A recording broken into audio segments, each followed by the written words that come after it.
Ladies and gentlemen, you are tuned in to SECZN Live. Tonight, we have our final rankings. I know it's sad to see it's come to an end for the season, but don't be alarmed. We're gonna still have some more interactive stuff for you guys. Got my guy in the building, Nick Frazier. Nick Frazier, how you doing, man? Man, I'm doing well, man. I can't complain at all, man. Hope everybody doing well. How about yourself? Man, I'm doing good, man. Doing good. We got people coming into the chat, man. This was an interesting week. Last week, rivalry week, we got done with. We had the big upset heard around the world. Texas A&M going down to Texas. That was interesting. We already got the college football rankings coming out, and maybe it was a coach or two. They went a couple different places. I don't know. Have you heard about that? Some coaching changes? Oh, yeah, man. Yeah. Yeah, man. We had some coaching changes that happened, man. Yeah, man. It's a very busy week, man. Just saying, man. Very, very busy week, man. But we're going to get into it, man. We're gonna get these rankings done. Listen, if you are in the chat, you know what we do around this time. So we're going to rank these teams, all 10 teams, all 16 teams in the SEC, build our own top 10. But guess what? We're not going to do it. We're going to put that responsibility on you guys in the chat. Because last week we tried it and you guys seemed to like it. So we're going to go with that again. Yes, and I got one more guest coming in real quick. Got my guy, Vandy Chris. Vandy Chris, how you doing? After the show is over tonight, I'm being. Vandy Chris, where are you? He must be excited because they just got the news that Jerry Curtis flipped. He must be excited. No, after the show tonight, I'm being admitted to a mental hospital. I'm going to be treated for some anger management issues. Okay. The expected release date is January 20th. This guy. And if that date sounds a little familiar, it might have a little something to do with some news that came out tonight. Man. Without revealing anything, I'm just going to say they all damn cowards. What? He mad about Vanderbilt. I kind of know where you're going with this, man. But before we get all into it, if you're in the chat, man, this is a live ranking show. The chat is going to rank the top 10 tonight. If you want to vote on that, of course, you have to be part of the Keyboard Collective. That's the only way that it works, right? And in order to become part of the Keyboard Collective, all you got to do is subscribe. And we got a nice little graphic that we've been playing out throughout the whole year, and I'm going to play it again.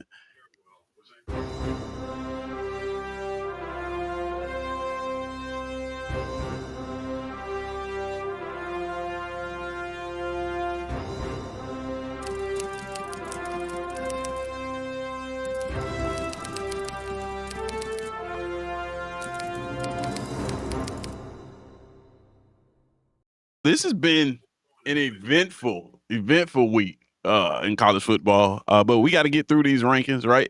So I kind of want to go ahead and get into a little bit what I think Vandy Chris is talking about. So I'm gonna go ahead and put this on the screen, see what we think about this. So the less credible sources put their rankings out tonight, and there you see them on the screen. What do we got to say about these guys? I mean, we had, of course, I think the only team that lost in the top 10 or 12 was Texas A&M losing to Texas. I was wondering how they're going to handle that. And looks like they went ahead and put them they put Texas ahead of Vanderbilt, of course, and they moved Texas A&M down to 7. So virtually the playoff picture, it changed a bit, but the teams didn't. What do you guys think about that? I still think there's a little disrespect to Vanderbilt, in my personal opinion. You think so? I think it is, man. I'm just gonna be real. I think, like I said, man. The thing is, bro. College football is the only thing to where you have people that pick who should be in the postseason and who shouldn't be in the postseason and things stuff of that nature. Right. Uh, my thing about Vanderbilt is I think Vanderbilt is what 14th on this list Mm-hmm. Yep. Yeah. right now. Right now, let's just be honest. Right now, if you were to put Vanderbilt up against Texas and up against Miami and up against BYU, do you think that either one of those teams would beat Vanderbilt right now? Mm, No. probably not. No, Okay. I don't think so. To me, Vanderbilt has been the most complete team. I'm not saying the most complete, but one of the most complete and consistent teams all season. It's just how I see it, man. Texas is very up and down, very up and Mm-hmm. down. Okay. Miami is coming along now at the end of the season. Notre Dame has been a really consistent complete team all season as well. They just and both of their losses came back to back against against Miami and against Texas A&M, and it was by a combined 4 points. I sit here, Okay. man, and the disrespect to those two teams, in my Oh wow. personal opinion, the disrespect to those two teams, just so Alabama, just so Mm. all these other teams ahead of them could be in the playoff, it's a little disrespectful in my opinion. Oh Just wow, wow. I mean, hey, I can't disagree with that. I mean, I think Vanderbilt deserves a playoff spot. Uh, my question to you niggas, who do you take out? easily. You can take out of that because 11 is the cutoff spot, right? 11 Right. is 11-10 is the cutoff spot, right? Right. In that case, right there, who would you take out? I mean, you could legitimately have Vanderbilt at 12 right now because guess what? Georgia and Alabama have to play this weekend. Right. Okay. If Alabama Mm-hmm. loses that game, Alabama becomes a 3-loss team. All right. Right. There was something that said that the committee chair literally just said not even 35 minutes ago that idle teams can move up and down Right. after Mm-hmm. playoff weekend if they don't play. So just by having them So outside of that, by having them at 14, you basically saying that Vanderbilt doesn't have a chance to get in because you want to move Miami into that spot. Is what you want to do Right. because what that tells me is you are expecting Georgia to beat Alabama and potentially move Miami into that spot. That's what that tells me. All right. Benny Chris, so can you turn your TV down a little bit real quick? give me just a second. Yeah. No, it's all good. But I want to hear what Vandy Chris got to say about this because this is his team. While we were on the graphic, we had my guy DC Wolf from Auburn Addicts join us, man. How you doing, man? Good, man.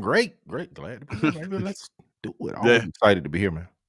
So while we're waiting on Vandy Chris, man, I want to remind y'all that this is a fan voting show. So stick around. We're gonna get right into it. We got some disagreement on these rankings put out by the College Football Playoff Committee. So that's why here on SECZN, we let you guys pick which rankings you want, and you will be able to vote on that.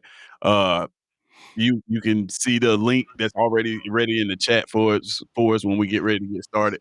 Here he goes, Vandy Chris. Tell us what you got to say about that, man. So I I'll can put the graphic understand back up there so you can kind of see what we go for it. why they put Texas ahead of us. They did beat us head to head. I get all that. But Miami, we have a better strength of schedule. We have a better strength of record. We have better losses. We have a better offense and a better defense. What do they see in that? And I'll take it as far as this. Miami is the third place team in the ACC. Now, where do I get that? Virginia's number Yeah, one. And then there was a 5-way tie for second place. Guess what? They lost to one of the teams they were tied with for second place, SMU. So why in the unforsaken hell is Miami the first ACC team listed? It that doesn't is. make sense. Yeah, that's interesting. So another problem I have with this poll, take a look over here at number 23, 24, and 25. Mm-hmm. Why in the hell are the Iowa Hawkeyes ranked ahead of North Texas and James Madison? I don't understand.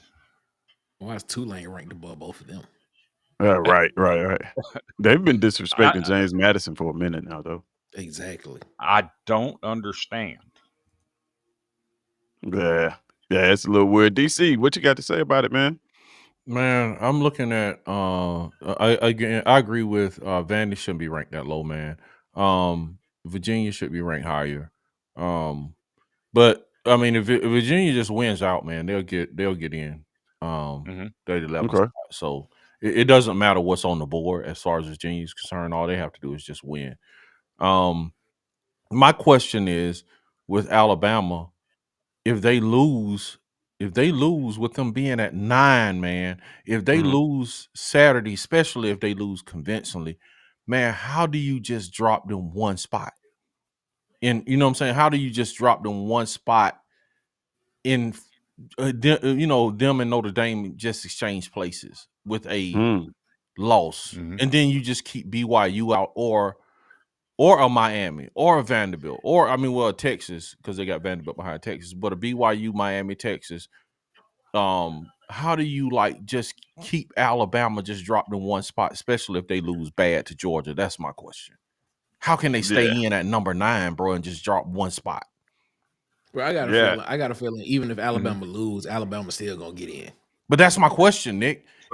If they lose bad to Georgia, how do you just drop them one spot? Yeah. Only here's the thing. If the only way, this is how this can go. If Virginia loses to Duke in the ACC championship game and Alabama loses, Alabama will get in. Alabama will still get in. How? No. You see what I'm saying? Look at the board. Yes, and they tell will. me. But yes, they will. So you're saying they're going to only drop one spot? They're not going to put a 5-loss team in the playoff because Duke would be the ACC champions. But they get in. Mike McKinney says because they'll sell out the stadium. Nick, listen. The 5 automatic berths go to the 5 highest ranked conference champions. Right. So if Duke wins and James Madison wins, James Madison becomes the 5th highest ranked conference champion. That's my point. James Madison will get that spot. But Duke would get the 11th spot. No, Duke wouldn't. Yes, they would. They would if they are conference champion. The 5. Yeah, no, it's 5 highest ranked conference champions. Duke is not even ranked on this list in the playoffs. Okay, so you saying you saying a team from the AAC and the Sun Belt will get in. So basically, you're saying James Madison and whoever wins between Tulane and I think North Texas will get into the playoff. Yes, because it goes to the 5 highest ranked conference champions. That is correct. Yes. You are right. So the Power 4 conference champions don't get automatic bids? I thought they do. No, it's just the 5 highest ranked conference champions. Okay. Right. Okay. Yeah. So, hey, Tez, I just sent you a graphic on Messenger. You're going to want to get that because there's a team on here that I want to address that graphic applies to. But see, this is my question. This is my question to Nick. Even if it's the 5, if the ACC doesn't get anyone in, if you get the 5 highest ranked champions, then it's going to be 11 and 12. They're gone. So my question is, if they lose to Georgia, how do you only drop Alabama one spot? Because they will. It depends on how bad they You see what I'm saying? 11-10, and you're going to drop a 3-loss Alabama in front of what is BYU's record? BYU's like 11-1. BYU wouldn't get in there. Yeah. Right. That's what I'm saying. That's my question. If they lose, they'll be 11-2. Yeah, and BYU plays Texas Tech in the Big 12 championship game this weekend. So so if they beat Texas Tech, then when they be in, they would get the 11th slot. They would be in that. Yeah. They would. Right. Yeah, they would get the 11th slot. So that's what I'm saying is like one of the at-large teams would have to come out. Exactly. So we understand that. That's what I'm saying. But everybody's expecting Texas Tech to beat BYU again. Is what they Okay. say. And Right. according to this graphic, Notre Dame or Alabama would be that at-large team that gets dumped out. Exactly. That's Right. what it is. There- And so so there what it I'm saying is they will put Alabama in over Notre Dame because everybody has been crying all season long about Notre Dame being over Alabama. And they Yeah. found a way to do it this week by putting Alabama over Notre Dame. So That's the reason why I'm saying if Alabama loses, they would get in. so Yeah, it depends I on want how much they interesting, value the man. conference That's champion. that's Conference interesting, dude. championships. Because so last year, remember SMU lost in the ACC championship, and they didn't penalize them for that. They still let them in the playoff. right. Uh, So this graphic, I want everybody to read through this for just a second. The committee will select the teams using a process that distinguishes among otherwise comparable teams by considering strength of schedule, head-to-head, comparative outcomes. Look at this number four item down here. Other relevant factors such as unavailability of key players and coaches that may have affected a team's performance during the season or likely will affect its postseason performance. Where have we heard this before? Yeah, that was at Florida State stuff, dude. Florida State. Mhm. So Florida State, right? according to this, Ole Miss should be Ole at the Miss. house. Mhm. The precedent was already set with Florida State. Ole Miss should be That's completely out. But that's Here's why they interesting. but they Exactly, just right? came out and said they let Charlie Weiss coach. So that's why they did that. But see, DC, this is why you That's don't do why that they in did Florida it. State. You Mhm. see what I'm saying? Like this is why when everybody was saying that oh yeah, they wouldn't sell games and all this and all these other reasons why Florida State shouldn't have got in because they wanted their team to get in. Mhm. This is why you don't make a decision like that because something like Exactly. this happens where a coach leaves a school that's ranked top 6 and nobody's gonna say anything, but you look like a hypocrite. Mhm. Because according to your Mhm. logic, technically they supposed to take a hit and they're not. Mm-hmm. We know that. But that's why you keep it honest from the beginning. You don't, you know what I'm saying? You don't penalize. They shouldn't have done that to Florida. Florida State should have gotten that Mhm. opportunity. And then Mhm. you wouldn't be in this situation right here. We wouldn't be looking at this like, oh, does this team deserve to be in here? Like that created a whole conundrum right now to where Mm-hmm.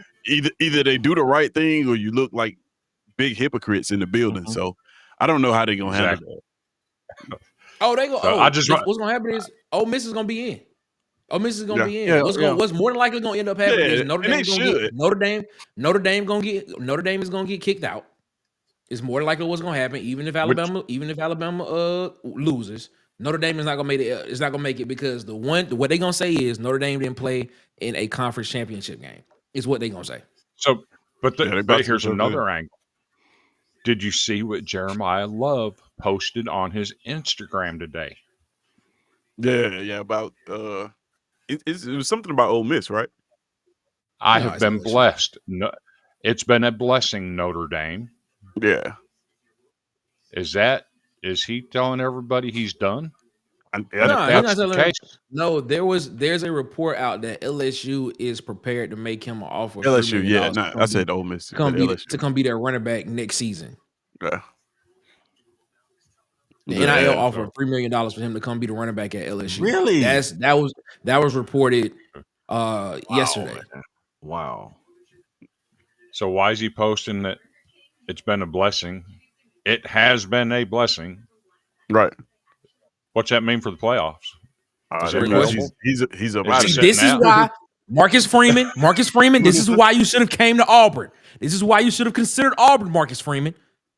This is why you should have considered it. That's all I'm saying. This is the politics of it, Marcus Freeman. I wish you would. Woo, man! I wish you would have considered.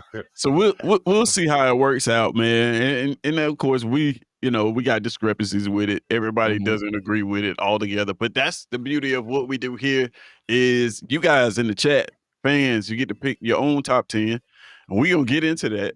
We're gonna chop it up about some of these teams, man. So if you're waiting for that moment, it's about to happen. So stick around. Go ahead and subscribe. That way you can have your voice heard. And we're gonna get over to the ranking screen so we can go ahead and get this show on the road. All right. So we got everybody in there. We got the keyboard collective up there. We uh got our top 10 here. This is essentially week 15 of us doing this. Some storylines about this last week. Uh I thought that Arkansas may have gotten their logo back, but it looks like they're gonna start the year next year as the UAB Blazers. Hopefully, if young one Ryan Silverfield can win him an SEC game so he can get that off of there and we can get Arkansas back on the So, board. I don't make the rules. I just enforce them. Well, actually, I do make the rules. so, Say again. Go ahead. so can I make a recommendation on that? What's that? I say we change it from the UAB Blazers to the Memphis Tigers because they just hired Memphis's coach. Ah, that's a good one. We may actually do that. We may actually do that. All right, so so we let's go ahead and get this started, man. We got some people checking into the chat here. Of course, you got Tim laughing, and then we got Kendall. What's going on, man? Yeah, Tim saying that's hilarious. Yeah, absolutely. All right, so let's go ahead and explain how this goes. I'm gonna put the rules up. I hadn't modified them for the chat yet, but I'm gonna put them up anyway, just so you guys can get a gist of what we're doing. All right, first of all, we're doing draft style rankings. That's no longer. So ignore the first two paragraphs of this, right? Let's just start at the middle paragraph. Once all 10 spots are filled, the remaining 16s stay on the sideline. Well, this would be until next year, actually. So this is putting teams into oblivion. All right. And if a team loses to a group of 5 team, their logo is replaced by that team. We see that in the example with UAB. And then you only want to consider, this is my instructions to you guys in the chat when you're making your votes, you only want to consider what has been put on the field thus far this season. No favorites. All right. So let's go get right back to the ranking stage. And we're gonna put up our key here so you guys can know exactly how to vote. And there it is at the bottom of the screen. All right, those are the hashtags that you're gonna use. You're gonna drop in the chat to vote, right? And those are public votes. Everybody can see who you vote for if you drop them in the chat like that. We also have a way to vote privately. That's pinned up there in the comment section. There's a link. That's what I use to vote. That's what Nick used last time. It's the easiest way to vote. I'm gonna go ahead and get this pulled up on mine so that I can register my votes. But we're gonna go ahead and get started and put these guys on the clock. All right. If everybody understands the rules and everybody's ready to get started, we'll go ahead and get this show on the road here. All right. Give me 2 seconds so I can get my ballot pulled up because I want to make sure I exercise my right. All right, you guys. So chat, it's your turn. Let's go ahead and get over to the screen, and we're going to be voting on the number 1 team in the conference. We already got Alabama with 1 vote, which is crazy. I hadn't even asked the question yet. Well, you guys are committed. All right, so the number 1 team in the conference throughout this week, we got votes coming in. And who is that? You guys can vote in the chat. Also, you can click that link that's pinned at the top of the chat. You can vote that way. We're voting for the number 1 team. And we're going to get back to the ranking screen so that we can talk a little bit about these teams. I tell you guys right off the rip, I voted for the Georgia Bulldogs. What about you guys? Me too. Yeah. Even though they're still a fraud of a team. Yeah. You're sticking by that one. Sticking by it. Yeah. Yeah. I mean, Georgia's this year, I think with Texas A&M losing, I think they deserve the number 1 ranking. And they got a big game, right? Yeah. Let's just talk about the SEC championship. That's the next thing on the slate for them. How do we feel about that? How do we feel about them going into that game?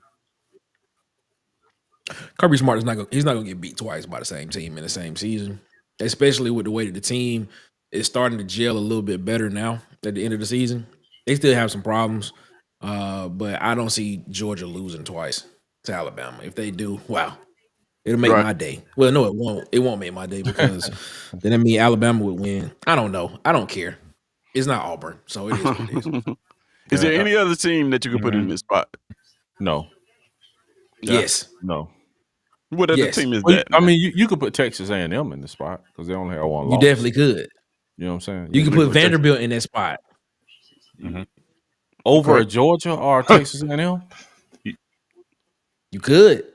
I mean, Mm. look. You can Yeah. look at Vanderbilt and tell me you But can't tell me I- Vanderbilt has not been one of the most complete teams all season in the SEC. Yeah, I agree with you on that. But yeah, I would say Texas or Georgia, man. Either Mm. one of those are interchangeable. I understand I am surrounded by Auburn fans, but you could technically put Alabama there because they did beat Georgia. That FSU losses ain't it, bro. That head to head. Yeah. So, so I you say agree. you could I put agree. Texas? You think you could put Texas in there? Texas A&M. Oh, Texas A&M. Oh, okay. I thought you said Texas. But yeah, nah, I don't know if I could put Alabama in there, but I think you can make a legitimate case for Texas A&M. Only thing about Texas A&M is who did they beat? Like what win on their schedule would you say says that's the number one team in the country right there? That's the only thing that I got against them is just they don't, which is why they dropped in the polls so down to 7 is because they don't necessarily have that signature win. Mhm. At Notre Dame. I mean, say That's what you a will about solid Notre one. Dame. Yeah, That's a solid win. Yeah, That's it a is. solid win. Notre Dame has been a good team all season. Like I said, their first 2 losses were by a combined 5 points. That's a good team, man. That's a good team. I'm sorry. It ain't like it's not like Texas going in there losing by 8 to Florida and then going down to the wire against Kentucky. You know, it's not like that, man. Notre Dame is a good team, man. They're a good team. So let me ask you this, and somebody said the Alabama hate is real. Are we going on overall losses or just conference losses? Just overall record. We going by overall. It's If power we ranking. Which one is the better team to you? That's right, as simple as that. right. I'm just This week. saying. I'm just saying. It's like What's happening, Ed? the Florida State loss, man, is how Florida State look, bro. Is like it's bad, bro. Yeah. It is. I mean, I don't. If we're basing it on if we're basing it on everything, the Florida State drops them. But if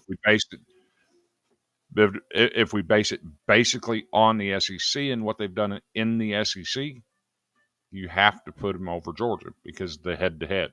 Yeah.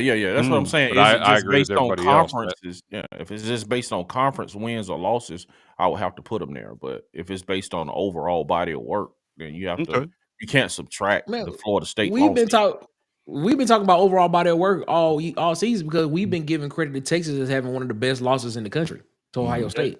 That is true. That is true. So we've been basing it on overall all season. You know. So the time is up for the chat. Then it would have to be Georgia.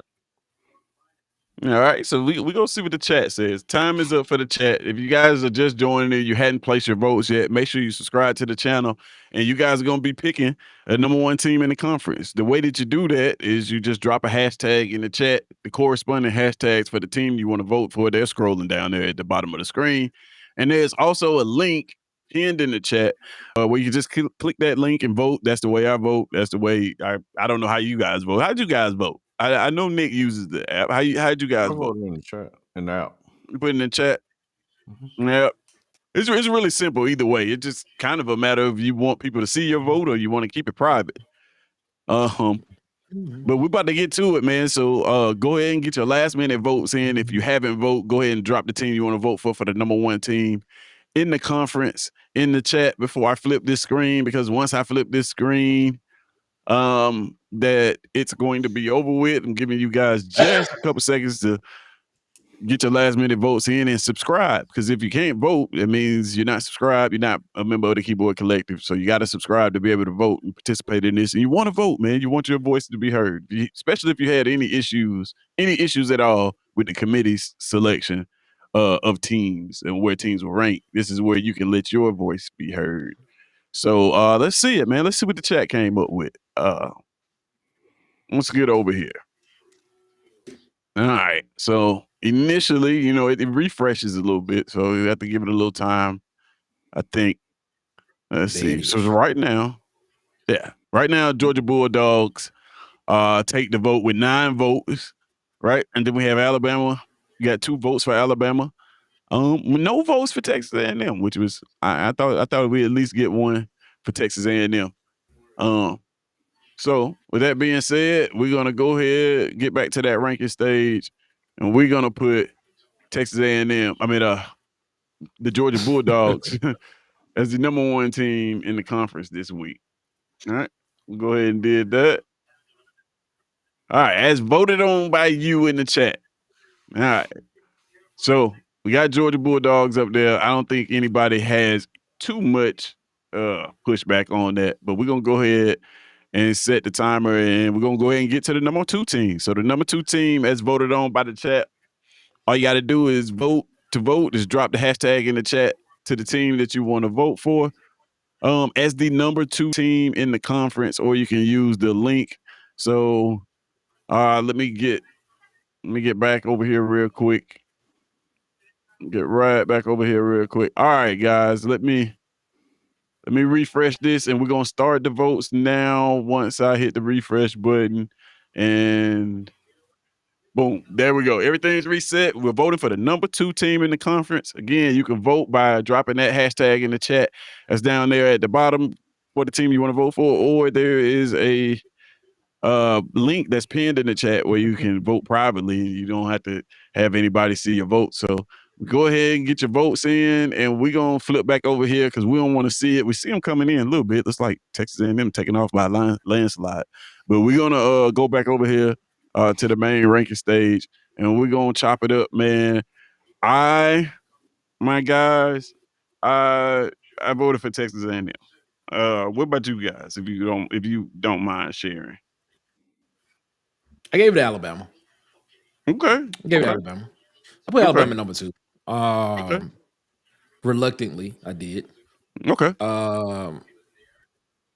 I mean, they are playing for the SEC championship game. I mean, I could have went Texas A&M at this point. If that tells you anything, I'm putting Texas A&M. I'm voting Texas A&M 3. If that tells you anything.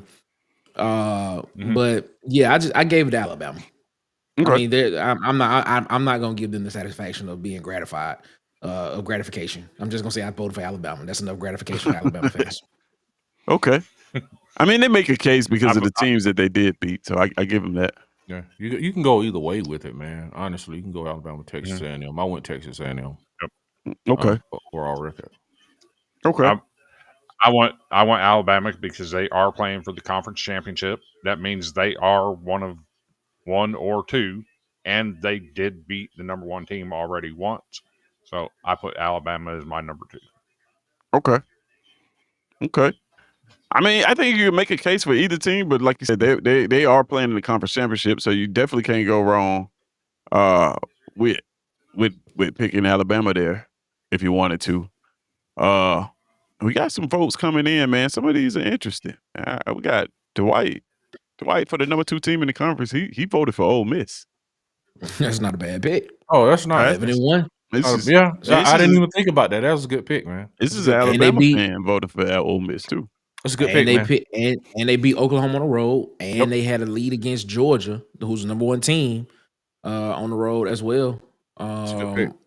Going into the fourth quarter. Well, for a majority of the fourth quarter until the end of it. So it's not a bad pick at all. Yep. That's a good pick, man. I can't lean on. I can't even make an argument for Ole Miss, knowing that they've lost their coach. It changes that team. Well, Charlie Weiss is back. Charlie Weiss Jr. is back. He was the one that was calling plays anyway. So he's got. This is Alex Wilder saying, "Y'all keep rising. UGA, Bama win their house and beat UGA." Alex, we didn't vote for these guys. These votes are done by the people in the chat. Some of your cohorts in there that's in the chat kind of picked that one. So we didn't rise Georgia up there. The people rose Georgia up there. So if you want to vote, again, make sure you go ahead and drop your hashtags in there, the appropriate hashtags. They're scrolling at the bottom of the screen. All you got to do is hashtag the team that you want to vote for, or you can click that link that's pinned in the chat, and your voice can be heard. This is interesting because time's up, so we're gonna get ready to flip this over, man. I want to see exactly who people voted for as the number 2 team in the conference because I don't think it's as cut and dry as we think. Right? I'm not sure. We'll see. We'll go ahead and flip it over here, man, because I'm interested to see this one. All right.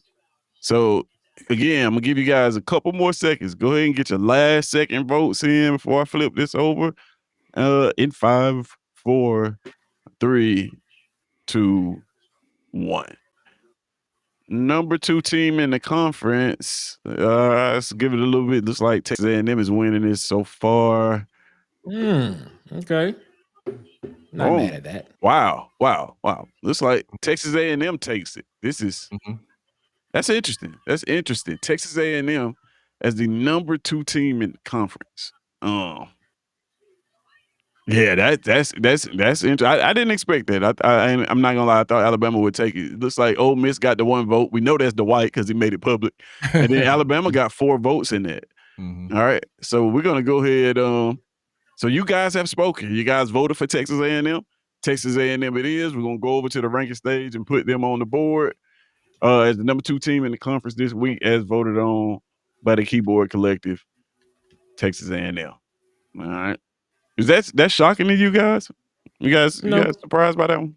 Nah, I pick A&M, so it's not shocking to me. Yeah. All right, so we gonna move it right along, man. We gonna get the show on the road. So we got we're going for the number 3 team in the conference now.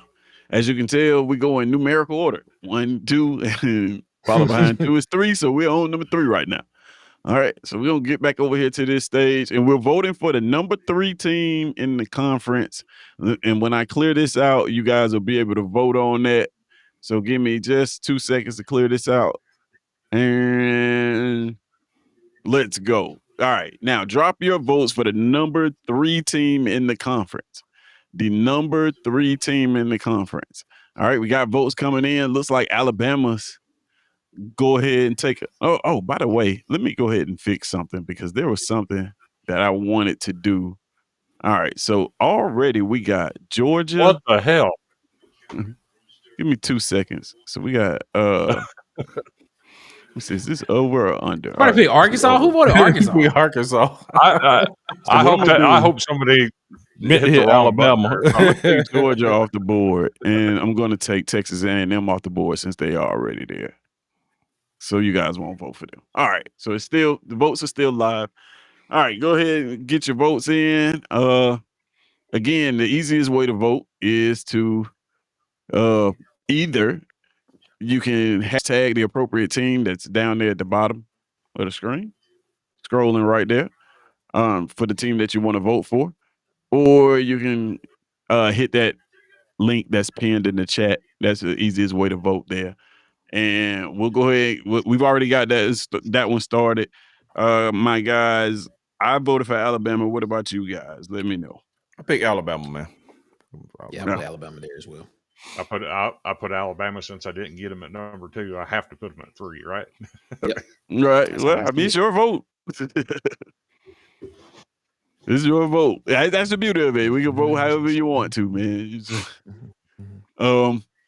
But yeah, I mean, Alabama, like I said in the last show, man, Alabama, that stretch of games at Georgia, Vanderbilt, Missouri, Tennessee, this team is riding very high on that stretch of football games right there.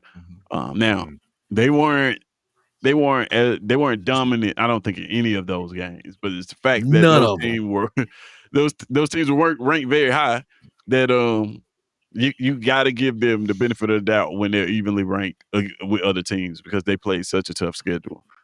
So what do you guys think? What do you guys think about this one? You thinking Alabama's going to take it? I mean, I just want to. This is a tough schedule. I think it's fairly it's a fairly tough schedule, I'd say. Just asking. I'm literally asking because I'm asking for a reason. I'm It's asking like, for okay, a reason. what? Okay, let me ask y'all this. Okay, so Georgia would be their signature win. Yes, it would be. Okay, What would so be their next session win after that? none. They don't have. I mean, well, Vanderbilt, I guess. I guess Okay. Vanderbilt maybe, but So you basically Yeah. saying they got 2 signature wins on this schedule. yeah, I mean Georgia. Yeah, Pull up. Do you have Florida? Do you have Florida's? I know you have Florida. Let's look at Florida's schedule. Okay. There you go. Is that a tough schedule? yeah, I think that's a tough schedule, bro. Yeah, it's a tough schedule. That's a tough schedule. Yeah. Yeah, that's a tough schedule. That's a tough schedule. Nobody's denying Florida played a tough schedule. Yeah, that's a tough It's schedule. not many of these SEC schedules that aren't tough. Yeah, bro, they got A&M. Golly, yeah, they got a tough schedule, bro. That's rough right there, man. They got Texas, Texas So the A&M, next. So I'm Georgia. asking that question Good for a fact. Lord. Pull up Mississippi State schedule. It's a full Mississippi State schedule. All right, Yes. hold on. Give me 2 seconds. Get Mississippi State on the board. Somebody's glazing tonight. That's a tough schedule. Is that a tough schedule? Yes. Yeah, I guess. At Texas Yeah. A&M, at Florida, Yeah. at Missouri. I mean, it's tough enough. Yeah. Okay, then. All All right. right. So basically, what you're saying. So basically, what I'm hearing is their schedule is comparable to what Mississippi State did. Is what it is. It's basically what you're saying. You basically telling me Alabama's schedule is comparable to Mississippi State. Probably so, but they won the games. Is the difference. I mean, That's the big difference. I mean, Okay. yeah. That is the only difference. Okay. That's the only Mate, difference, right? mate, That's the only difference. That's a But huge Mississippi difference. State, but if we watch the games, Mississippi State was in every game they played. Okay. Okay. The only difference is but here- Alabama just found a way to win a game. That's all. Okay. So when That's we all say that when we matters. say it's a tough schedule, That's a when we huge say it's a difference. tough schedule, I get you. I understand that. But when we say it's a tough schedule, let's put that thing in perspective here. I'm Is just it saying, really if tough? you don't do that 7 times, you Okay. looking for a new coach. For real. Okay, so pull Alabama's schedule back up there real quick. Okay. All right, guys. So make sure y'all voting in the chat. We're voting on the number 3 team in the conference, and we just kind of debating over it. If you want to vote, the appropriate hashtags are scrolling at the bottom of the screen. All you got to do is drop one of them in the chat, or you can hit that pin tweet up there, that pin comment, not tweet, pin comment up there, and you can vote that way. And you can let your vote be heard. All you got to do is, like I said, hit that link and vote, and your vote will be registered. We're voting for the number 3 team in the conference behind Georgia and Texas A&M. So, I'm just telling you, I voted for Alabama. I think most of these guys voted for Alabama. We're just chopping it up about that, and then we're gonna flip over and see who took it. So, go ahead. So Georgia's tough. Vanderbilt's tough. Mhm. All right. They're overlooking that Missouri game. Mhm. That's a 8-4 football team with a 1,500-yard rusher that was dominant. That's not an easy game. That's a tough ball. I never said it wasn't. I never said it wasn't. Ten- But Missouri is an 8-win team. Tennessee is an 8-win team. You went to South Carolina and barely beat a 5-win team. Okay. That's You true. lost. You lost to Oklahoma at home, and Auburn That's was a also 5-win team. And you barely won that game. The only Okay, team on here you but- really dominated was Wisconsin. The Vanderbilt score is misleading because that was a 14-14 game at halftime. Alabama I only get kicked what you- field goals in the second half, and they scored a trash touchdown with 17 seconds left. That's all I'm saying. I get what you're saying, but Okay. yes, that is a hard schedule. Okay. All right. You don't have to be dominant to be successful against a hard schedule. Hey, tell that to an Alabama fan. So Alex Wilder, if Vandy was Bama, Vandy be in the playoffs right now. 100%. They wouldn't be at 14. They had a script A instead of that goal V. with the Absolutely. same exact record and everything, Absolutely, man. the same exact record and Absolutely. everything that they That's have right real. now, Bro, they'd that's be a real. playoff team. That's real It life, wouldn't bro. even, it wouldn't be no doubt about it. Yeah, that's real life, bro. Exactly. That Exactly. is for real, man.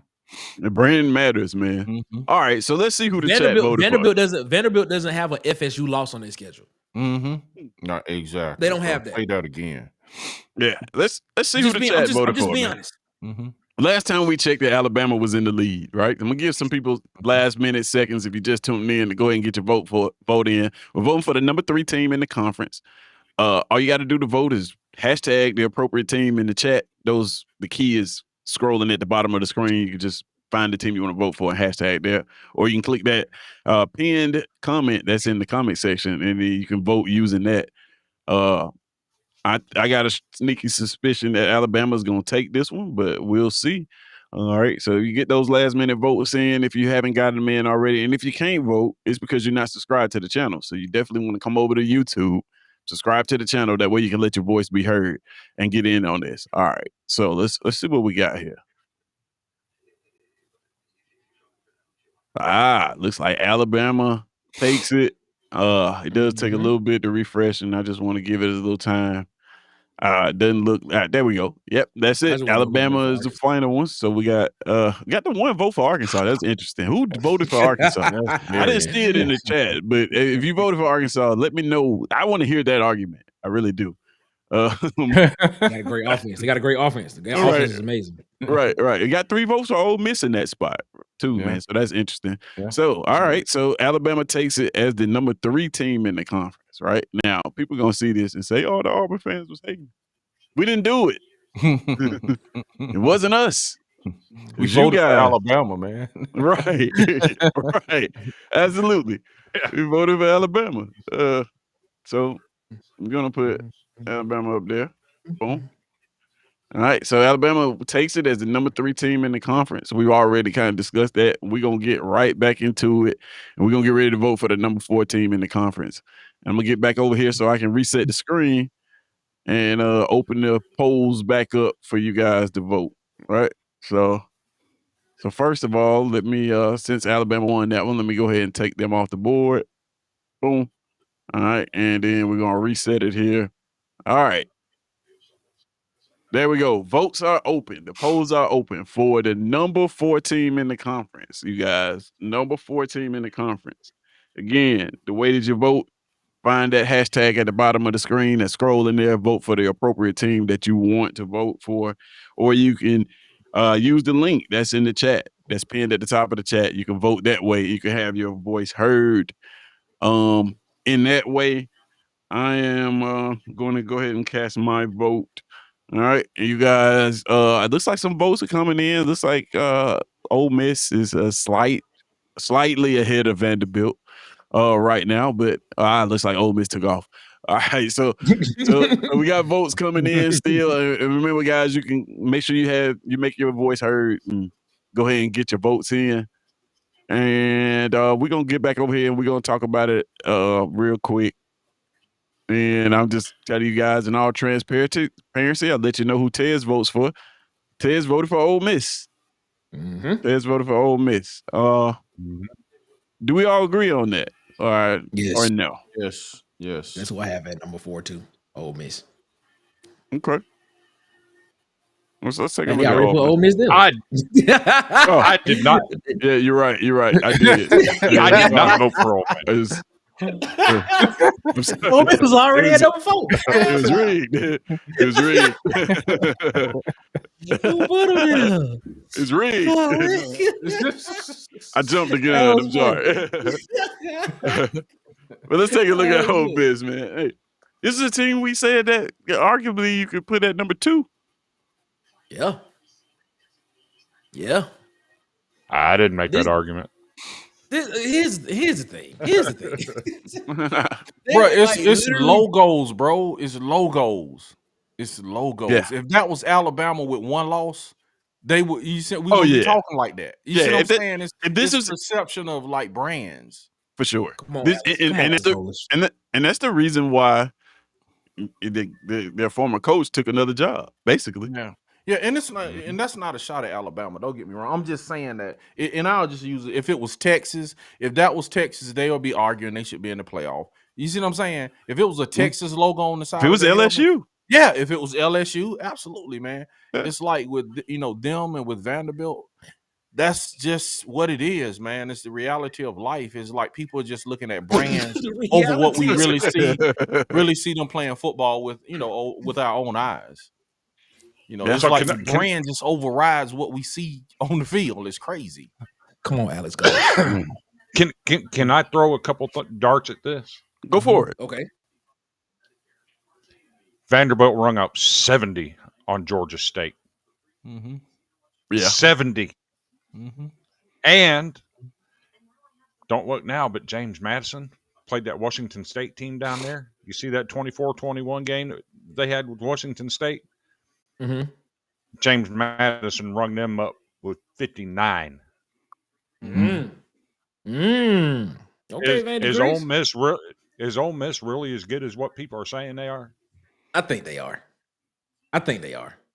Then why couldn't they ring up identical? If they were that good, why They were coming couldn't off they a match bye week. other? It was coming off a bye week. Come on. It was coming off a bye week. Let's just be. I gotta give them. I give them that excuse. They was coming off a bye week against that Washington State game. That's all. That's all. That's when you I'm should gonna play give your them that. best.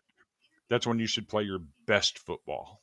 Georgia didn't. Auburn almost beat them. Auburn didn't play good off their Auburn didn't play. You know what I'm saying? Auburn didn't play their best. Played terrible. I don't know, man. Yeah, Like I said, man. I just wanted to throw a couple darts at that. So- It's just, So if you tell me that Ole Miss not having the same coach is worth one of these Vanderbilt losses, then maybe you have an argument. But other than that, it'd be tough for me to put up there. Vandy was like straight putting belt to bottom on folk, bro. They were like They was. They like bean cats, bro. It ain't no like sliding or nothing. They emphatically just bean dudes, bro. Yeah, So hold on a second, guys. Like we got another guest joining the chat. My guy from Sharpshooters Podcast. Be sharp. What's going on, man? What's up? What up, B? There he is. It's not podcast, man. It's sports talk. You're right. I'm sorry. You're right. Sharpshooters Sports Talk, ladies and gentlemen. Brinsky Sharp, man, how you doing? Not much, brother. What's going on with y'all, man? Good to see y'all. Chilling, man. Chilling. Discussing these rankings, man. Got the people right now voting for the number 4 team in the country. We kind of chopped it up whether that should be Ole Miss or Vanderbilt. I voted for Ole Miss, man. The number 4? Yeah, we're on number 4 right now. As a number 4 team? Yeah. Well, the people voted, man. Hey. They voted. Okay. I was confused though. Yeah. So if you want to vote for the number 4 team, again, the appropriate hashtag scrolling at the bottom of the screen, you just drop that hashtag in the chat.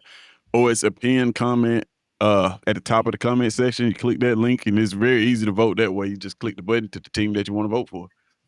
We got a couple. I'm gonna give you guys a couple seconds just to get your votes in. Like I said, I voted for Ole Miss on this one. I think most of the panel did. Vandy Chris is making a pretty compelling argument for Vanderbilt. But like I said, I can argue that Ole Miss is the number 2 team in the conference if you wanted to.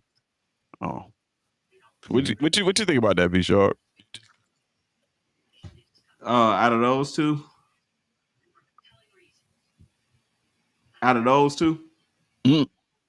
Just in general, Yeah. judging by the list, who would you put at number 4 behind Georgia, Texas A&M, and Alabama? I'm not gonna lie, man. I'll put Ole Miss there. I think Ole Miss has they beat quality opponents. I'm about to say outside of them giving up the lead to Georgia, they could possibly be undefeated and playing in the SEC championship game right now. Yeah. They went into Norman, Oklahoma and beat them outside of that one game, weird mid-season game against Washington State. I don't know how the hell they got that game in the middle of the season. I don't know who scheduled that one. It usually be SEC games. But, yeah. I remember that.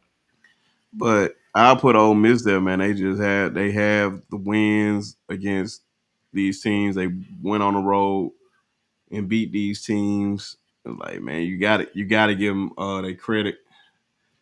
So I'll put them right there. Now the real argument it will be between. I wouldn't even put them above Oklahoma either because Oklahoma beat Alabama. Oklahoma has some good wins on that, especially those last four games. Because I remember when you was asking us one point, could Oklahoma win 9 games? And I remember me and Coach Sean saying, yeah.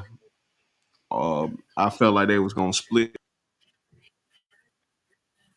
the game, but they end up winning both of theirs, and then they Yeah. had LSU at home and Missouri at home, and we Yeah. thought those were the easiest W's that they was going. I said if they win those first two, they definitely gonna win the last two, and that's what ended Yeah. up happening. Yeah. None of those games were a cakewalk though. They Oh definitely had no, to no, no. come with it. Well, I put it like that. Of course, hindsight is 2020, but I'm just saying if you can go into Knoxville and go into Tuscaloosa and teams, man, it's hard for me to believe that you're gonna lose to LSU and Missouri at home. Yeah. All right, guys. We are voting for the number 4 team in the conference, and we're about to flip it over. The time is out, so we're about to flip it over and see who you guys voted for. Again, if you just tuned in, make sure you go ahead and drop your vote for the number 4 team in the conference by hashtagging the appropriate hashtag, which is scrolling at the bottom of the screen right there, or you can click that link that's that's pinned in the comment section on YouTube, and you can vote easily that way. If you can't vote, it's because you're not subscribed to the channel. You're not a member of the Keyboard Collective. You gotta subscribe to the channel to be able to vote, and that's the only way your vote is gonna be registered. So I'm about to go ahead and flip over here and see who the fans voted for, and let's check it out. All right. Number 4 in the conference, we got. Looks like Ole Miss is winning. We're gonna give it a little time to update just to get the rest of them in. And I'm pretty sure, yeah, there it is. Got Ole Miss taking it with 7 votes. We had one vote for Vanderbilt. We had one vote for who is voting for Arkansas, man? Like, what is Somebody. this? What is this about? This is it's dedication. I get it. It's got to be an Arkansas fan. There's nobody gonna vote for Arkansas but an Arkansas fan. So, I got actually, Tez, I have a program I'm running on my screen here, and it's revealing who's voting. Nick, we heard your arguments for Arkansas earlier. We know that you're the one voting for them. Stop it, my friend. Definitely not me. Definitely not me. All Definitely right. not me. All right, with that being said, man, let's go ahead and take Arkansas. Got me saying Arkansas. Let's go ahead and take Ole Miss off the board, man, because Ole Miss takes that one as number 14. And I'm going to go ahead and get over to the other screen, put them up there. So, Ole Miss is number 4. As voted on by the people. Ole Miss number 4. I don't think you could argue with some of these other teams, but Ole Miss is probably about where they should be. But like I said, you can make an argument. It's one lost team right now. They could be as high as any team on this list, except for Georgia, maybe because Georgia's got them in the head-to-head. All right, so we're gonna go ahead and get to the second part of it. I mean, the fifth pick, the 5th pick. So if you're watching, go ahead and get ready to drop your votes. Don't do it yet, though. Don't do it yet. Give me 2 seconds. Let's get over here. Let's get over here to the screen. I said don't do it yet. Oh no, that they did. Never mind. All right, so let's reset the results here. And right now we on the number 5 team in the conference. All you got to do is hashtag the number 5 team that you think should be number 5 in the conference, behind Georgia, Texas A&M, Alabama, and Ole Miss. Just drop that hashtag in the chat, or you can click that link that's posted in the chat, and your vote will be registered. I'm gonna go ahead and take me a little time right here and get over to the main ranking stage and cast my vote. Who voted Kentucky? I'm gonna use the app, man, to vote. Yeah, somebody playing. It was somebody doing. Somebody playing. Yeah, I'm gonna click the link and use the app to vote, man. And I'm gonna tell you guys who I'm voting for right off the rip. And I'm voting for Vanderbilt. What about you guys? Unless you guys don't want to share your vote. I'm going Vanderbilt, man. You want with I want Vanderbilt? Vanderbilt. Yep, I'm going Vanderbilt. Me too. Okay. I voted Vanderbilt as well. Okay. Mhm. Okay. Okay. I mean, I don't see. Let's see. I don't see any. I think Vanderbilt deserves that spot, right? Vanderbilt to me has been one of the most complete teams all season. Yeah, man. You can make an Complimentary argument. team. You can make an argument for OU, maybe. Yeah, absolutely. Absolutely make an Would you? argument for Oklahoma. Absolutely. You can Absolutely, make an bro. argument for Oklahoma for sure, Absolutely, and I man. think that Alabama result might weigh heavily on some Mhm. people, but Mhm. don't limit it to that one game. Mhm. Look at everybody else that was played: Texas, South Carolina, Tennessee, Missouri, LSU.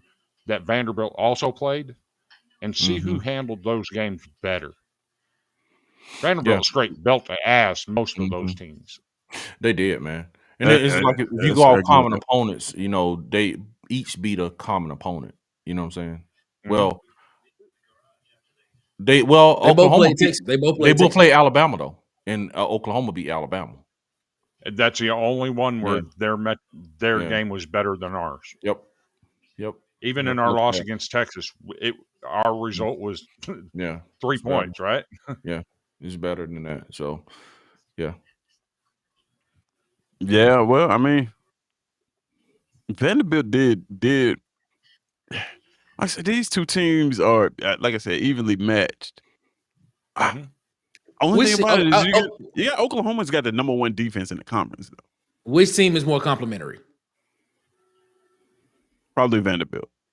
Mhm. There you go. And there it is. I think Vanderbilt's offense is better than Oklahoma's, but I Much better. think Oklahoma's defense is much better than Vanderbilt's. Mm-hmm. That'd be a good game, Al- man. That would be a good al- game. Although Vanderbilt did show flashes defensively where they were really, really good for stretches, just not the entire season. Hmm. I'm about to say And, you muted B Sharp, I think. Man, I just been over here talking. Oh no, we didn't hear none of it. I swear I was just over here talking. So I don't know what y'all heard, y'all. Y'all probably ain't hear nothing. That's why I said I'm picking Oklahoma, and I believe Oklahoma just has better wins. I'm not saying what Clark Lee and Pavia had done this year is nothing short of amazing. Right. But I have to go with Oklahoma only because those guys, in those ranked wins that they played, they performed better than Vanderbilt. Vanderbilt hasn't performed up to their pull them standard. scores up. Say it Say again? again. Pull them scores up. Every team Like, that Oklahoma beat, Vanderbilt beat worse, except for Alabama. but that's what I'm saying. Like the Texas game, like if anybody was watching the Texas game was totally different. Like the Texas game was pretty much how you guys in Oklahoma was playing. You guys just started to score a lot of points at the end to make it look different, and it became a game at the end when it should never been a game at the end. Mm. You still play 4 quarters. That fourth quarter counts. Yeah, the fourth quarter counts, but that's why I said So the what was end the of the score? I know what the scores say, but if you watch the game, I can't necessarily put you guys right there. Like anybody that watched that, I felt like that helped him for his Heisman hopes, which I believe he should be the Heisman favorite in my opinion. Um, Pavia? yeah, Pavia. Okay. I'm giving him that. So, okay, so let's look at Tennessee. What happened at Tennessee? Yeah, I give you Tennessee. Okay, what about Missouri? Eh. We played them when their quarterback was healthy. What about LSU? Yeah, well, you We played played them them. when You played them they were ranked a 15th. couple of quarters healthy. a couple of quarters healthy. and y'all struggled immensely in that game. All right, man. So let's see what the people say, man. Again, I'm gonna give you guys a couple seconds. Go ahead and get your It's last a minute fun votes debate. in. All you got to do to vote is just hashtag whichever team you want to vote for the number 5 team in the conference. Just hashtag that in the chat. Or if you want to vote privately, you can hit the link that's pinned in the chat, and that'll register your vote too. Give you guys a couple seconds to get those in, and we're gonna see who you voted for. We're gonna put them up there as the number 5 team in the conference. Looks like it's a debate. Kind of looks like it's gonna be between Oklahoma and Vanderbilt, right? So I'm gonna go ahead and flip this over right now, and we're gonna see who the people voted for, and that's who we're gonna have at number 5. Let's see what we got here. Boom. Looks like Vanderbilt takes it overwhelmingly. It's gonna register a few more votes here as it updates. Maybe it will, maybe it not. But as of right now, looks like it's Vanderbilt. We got 1 vote for Oklahoma and 1 who voted for Kentucky, man. What is going on? Who's doing this? Show yourselves. Show yourselves. All right. So we got Vanderbilt taking this one, man.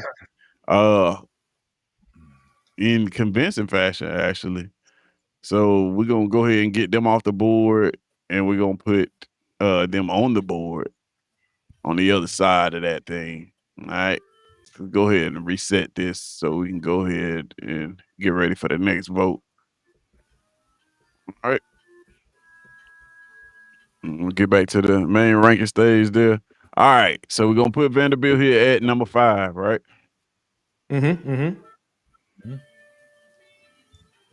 All right. So I'm gonna put you guys on the clock for the number 16 in the conference. I'm gonna go ahead and set the clock there. We're gonna put you guys on the clock. And those votings are now open. All you got to do is hashtag the appropriate team in the chat, scrolling down there at the bottom of the screen, or you can actually use that link that's pinned in the chat to vote. You can go ahead and vote now. Let your vote be heard. And yeah, tell us who the number 6 team is in the conference. And go ahead and make your vote be known. I'm gonna go ahead and vote myself. Again, I'm using the link in the chat. If you use that link, it's very vote going that way. I'm just gonna tell you guys I voted for Oklahoma. Yeah. That's who I got. Mhm. I'm gonna go through a few of these chats real quick, man. Cause we've been kind of moving right along, man.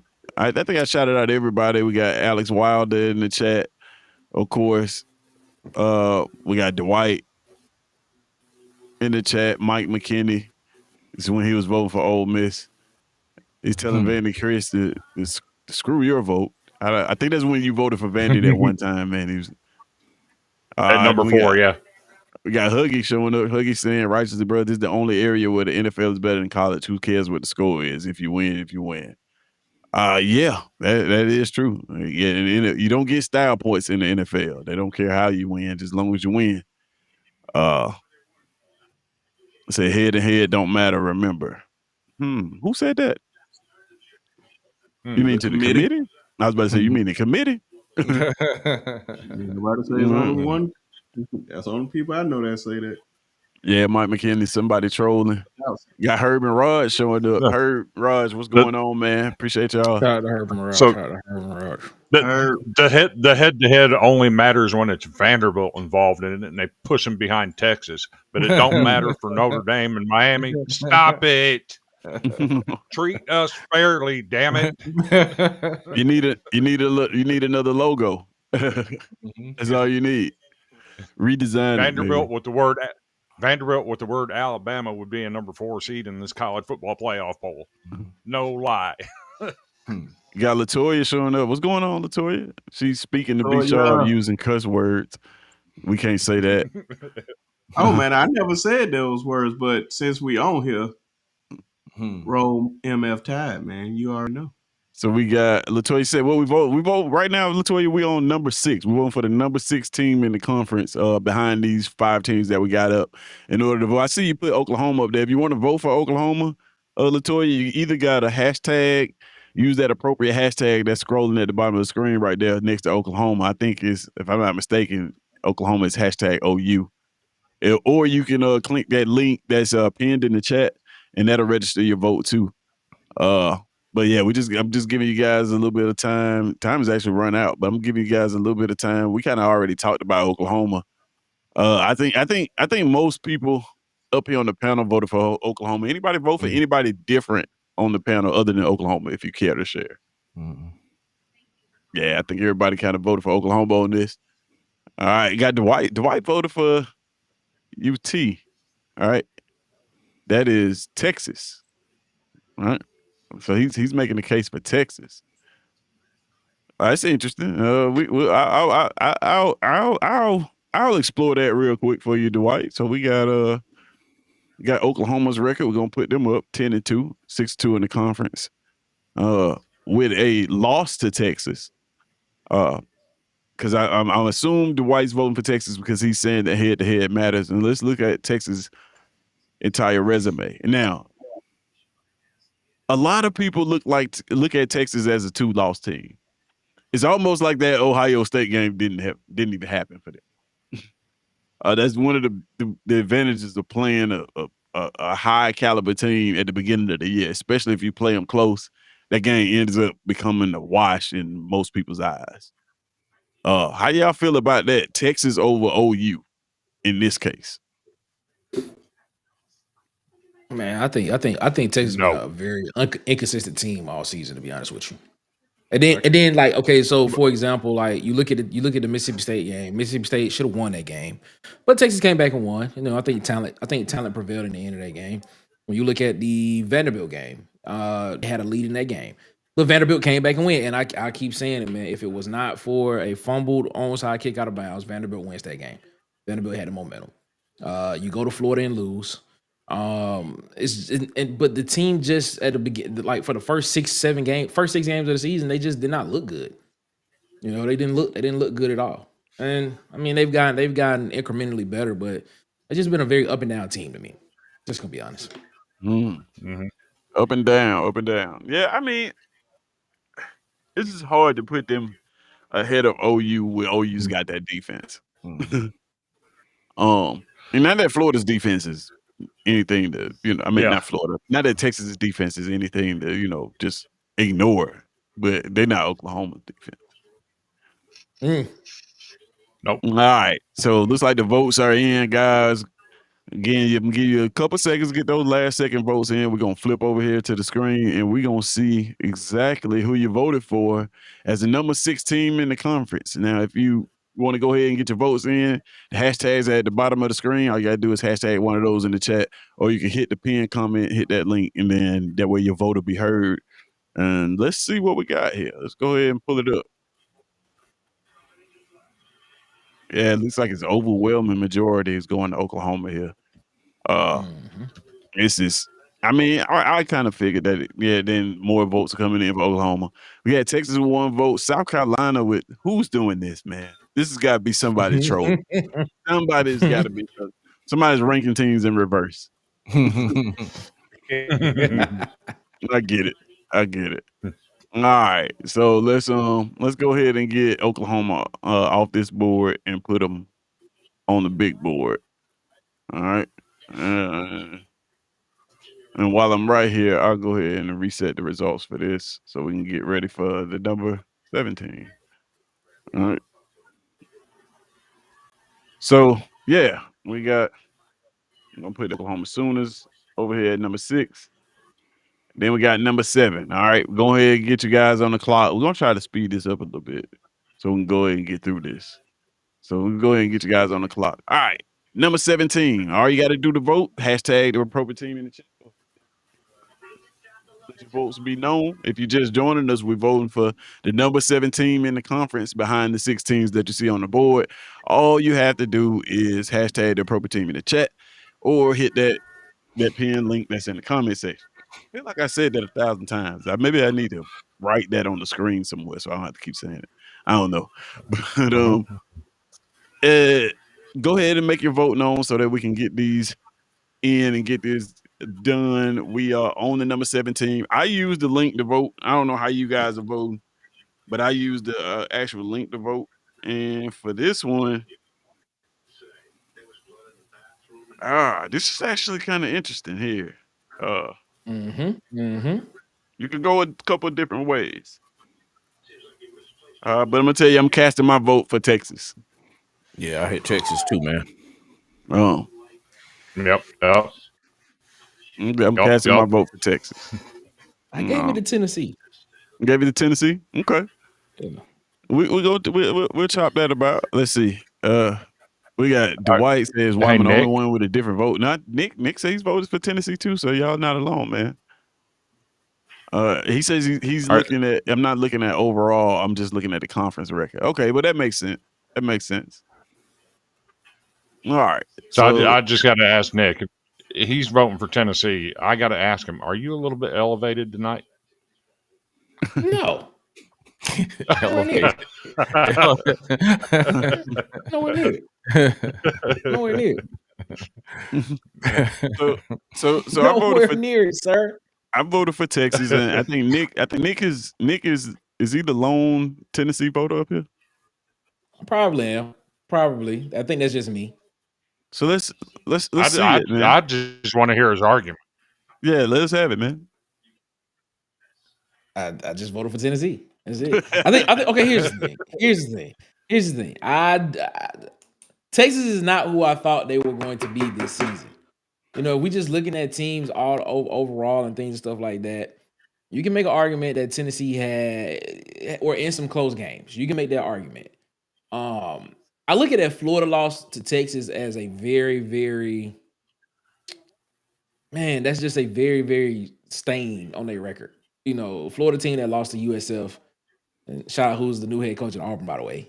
But I mean, Tennessee didn't lose to anybody that they were not supposed to lose to this year. If anything, They were favored competitive. against us. Okay, well, yeah, by 2.5 points. It was basically a pick'em game. But any other game they played in, they took Georgia to overtime. I mean, you know, they got out in that game. Georgia came back and won. That game went into overtime. They played Oklahoma. They lost Oklahoma on the road, but everybody knows Oklahoma has one of the best defenses. They played Oklahoma at home. Here's what I'm saying. Oklahoma played them on. I said that backwards. My bad. Oklahoma played them on the road, and everybody knows Oklahoma has one of the best defenses. Alabama, I think the score in that game is not indicative of what it is because that was actually, you know, a closer game than that score entails. But I mean, I think Tennessee was a good team. I think they had enough to win win some of those games, you know. But it's just the thing of just trying to finish in the finish is just their part, you know, just trying to win that game. Just trying to win those games when close is just a problem, man. I always said it just felt like something was missing with them this year. Watching them play. Yes, I just gave it to Tennessee, man. I just felt that I would probably pick them over Texas because I don't know what Texas I would get. Compared to Texas' resume? Okay. Yeah, I mean, because I'm not trusting Texas's offense. But they just beat the what was the number 1 team in the conference in Texas A&M. You're right, and I'm still not trusting Texas. Okay. So the one thing we do in college football is we be like, they beat this one team, but then the next week that same team can go lose to a team they ain't supposed to beat. I mean, they're not supposed to lose to. There's no next week. You know, if you're right, it's no next week. They weren't supposed to lose. They weren't supposed to lose to Florida.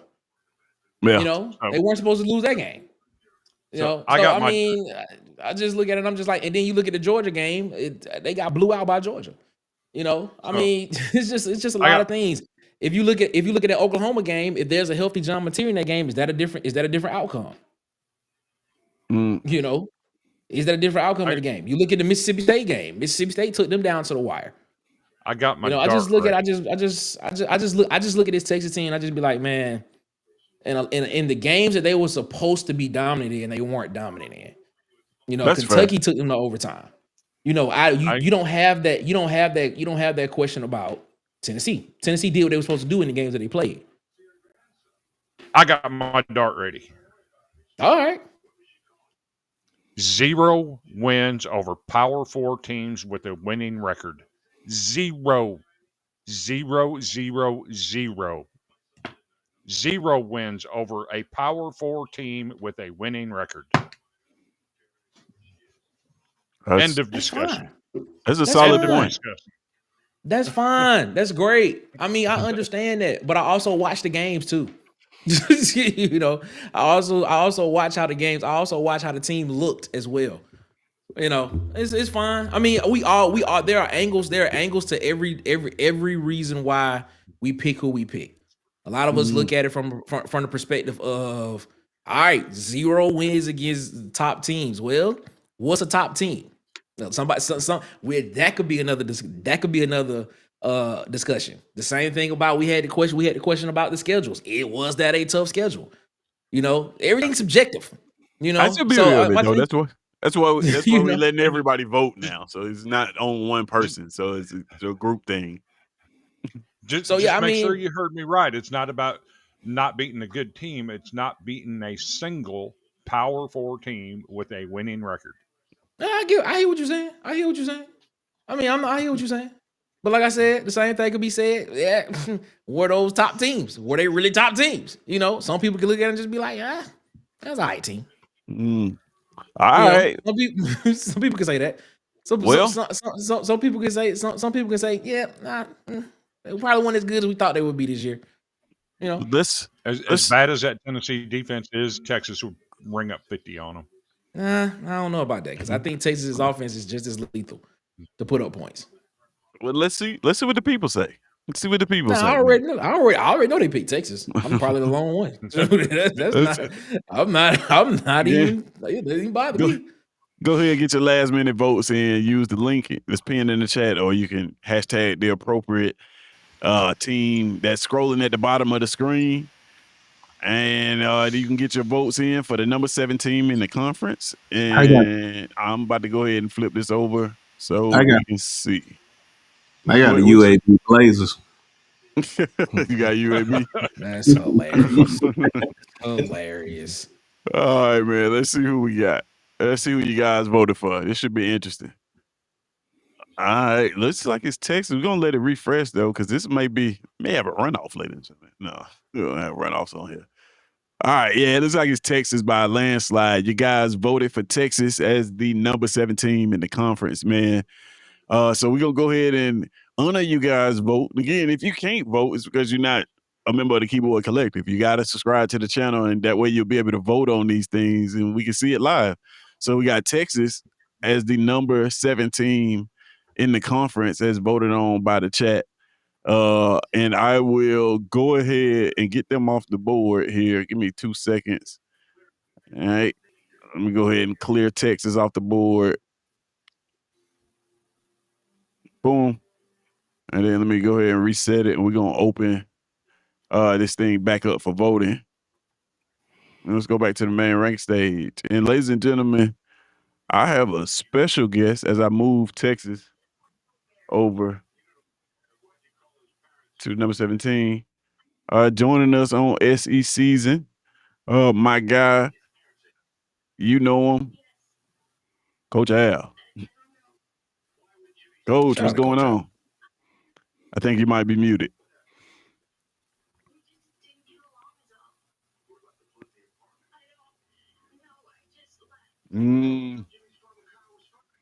Yeah, I don't hear you.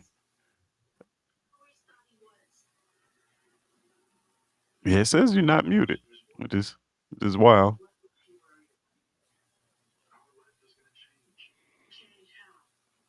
Yeah, all right. I give you a couple of seconds, man. You just keep talking, and then we'll hear you. All right.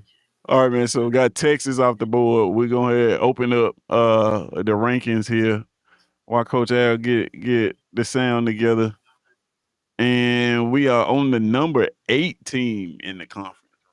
This is where it should start getting interesting. We should start seeing these votes come through a little bit more a little bit more interesting. Some of these votes should start getting a little closer, man. So for the number 8 team in the conference, all you got to do is hashtag who you want to vote for. They're scrolling down there at the bottom of the screen, or you can use that link that's pinned in the chat if you want to vote privately.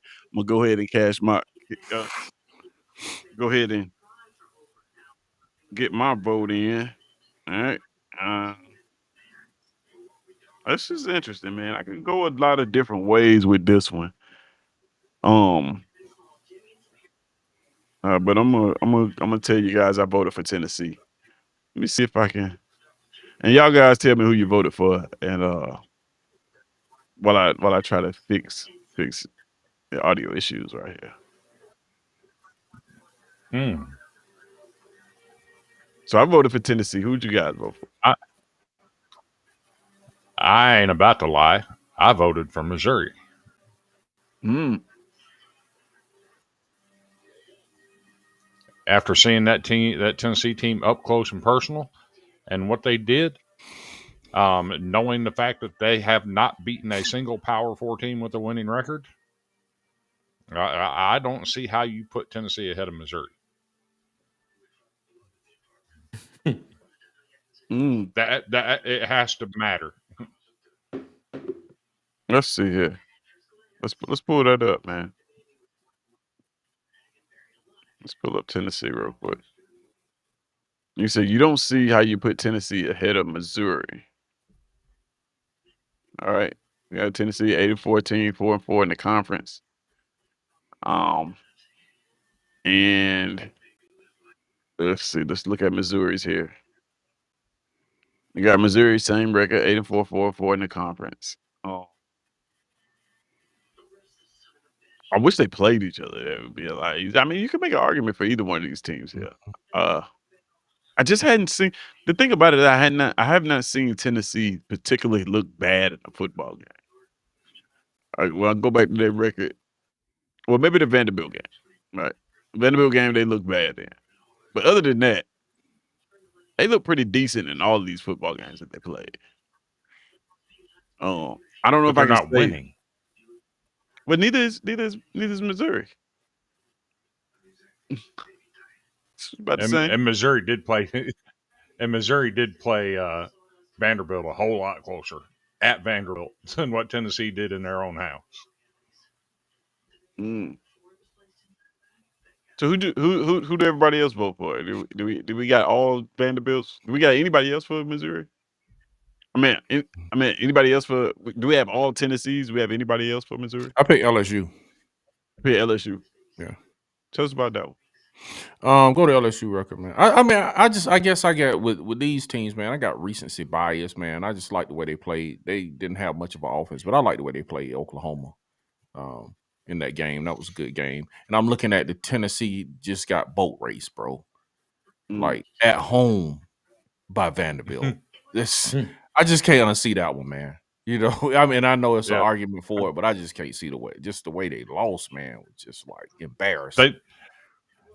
Tennessee let Diego Pavia run that trap or run his mouth all year long, and then let him walk into their own trap and took over their trap. Man, that's a bad look. Yeah, it's that just the way they lost, man. It's hard to unsee that, man. And if you pull up Tennessee and you look at that score, right? You know, two of their touchdowns in the first half, they had 21 at halftime. Two of their touchdowns came off of Diego Pavia trying to force a throw somewhere and it getting picked off, and they scored on the ensuing drive. So you could conceivably take 14 points off of Tennessee. One of those interceptions was in the red zone at the 2-yard line. That could potentially be another touchdown. That score doesn't reflect just how badly they got their butts kicked. Hold on. Say that last part again, real quick, Vandy Chris. That score doesn't reflect just how bad that was.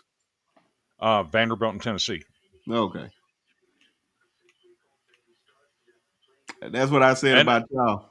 Coach Al, can you're only again? counting 3 quarters against Texas. You're not counting the fourth quarter. The fourth quarter is part of a ball game. Okay, yeah, I hear you now. We got you now. Yeah. Missouri did play a wild few games without their starting quarterback, Yeah. and then he had to come back and get healthy again. Uh, if you look at the two teams, I tend to give them the edge over Tennessee. Okay. Mhm. I mean, it's an argument to be made. They both got light records. Like I said, I wish they had played each other. Then you had a head to head to just separate it. Well, unfortunately, you don't have Missouri, that. You know, I mean, you look Missouri at handled Mississippi State better. Missouri. They They were, handled I think, more handled physical. Alabama better. Yeah, Yeah. Missouri was the more physical team in the line of scrimmage, I think, all year long, in what they do, right? Mhm. So to me, I think that gives them the edge over Tennessee. For me, Yeah, I can go with that. I can go with Missouri Yeah. over Tennessee. I just can't take Tennessee, bro. Okay. Okay. So we're gonna see what the people said, man. This is everybody got a chance to cast their votes. All right. Again, if you want to get your last minute vote in, we're voting for the number 8 team in the conference. All you got to do is hashtag the appropriate hashtag in the chat. It's scrolling at the bottom of the screen down there, or you can hit that pinned comment that's in the comment section if you're watching on YouTube. If you're watching on X, unfortunately, you got to be on YouTube to be able to vote. And you got to be subscribed to the channel to be able to vote. So go ahead and subscribe. That way you can have your voice heard in the votes here.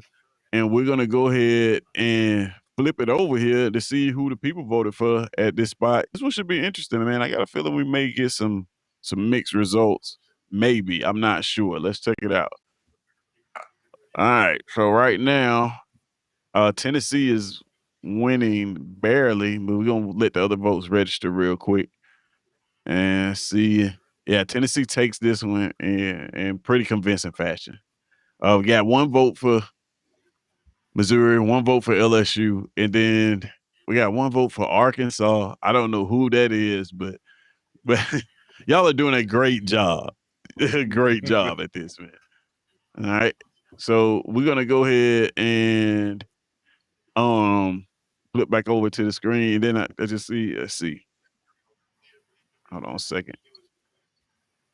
I was about to I'm say, just being real, man, DC had to leave, so I was gonna try to get him to shout out his channel, but yeah, if you want to go ahead and follow DC over at Auburn Addicts, man, appreciate him for coming in. He had to get up out of here. We're gonna shout him out at the end of the show.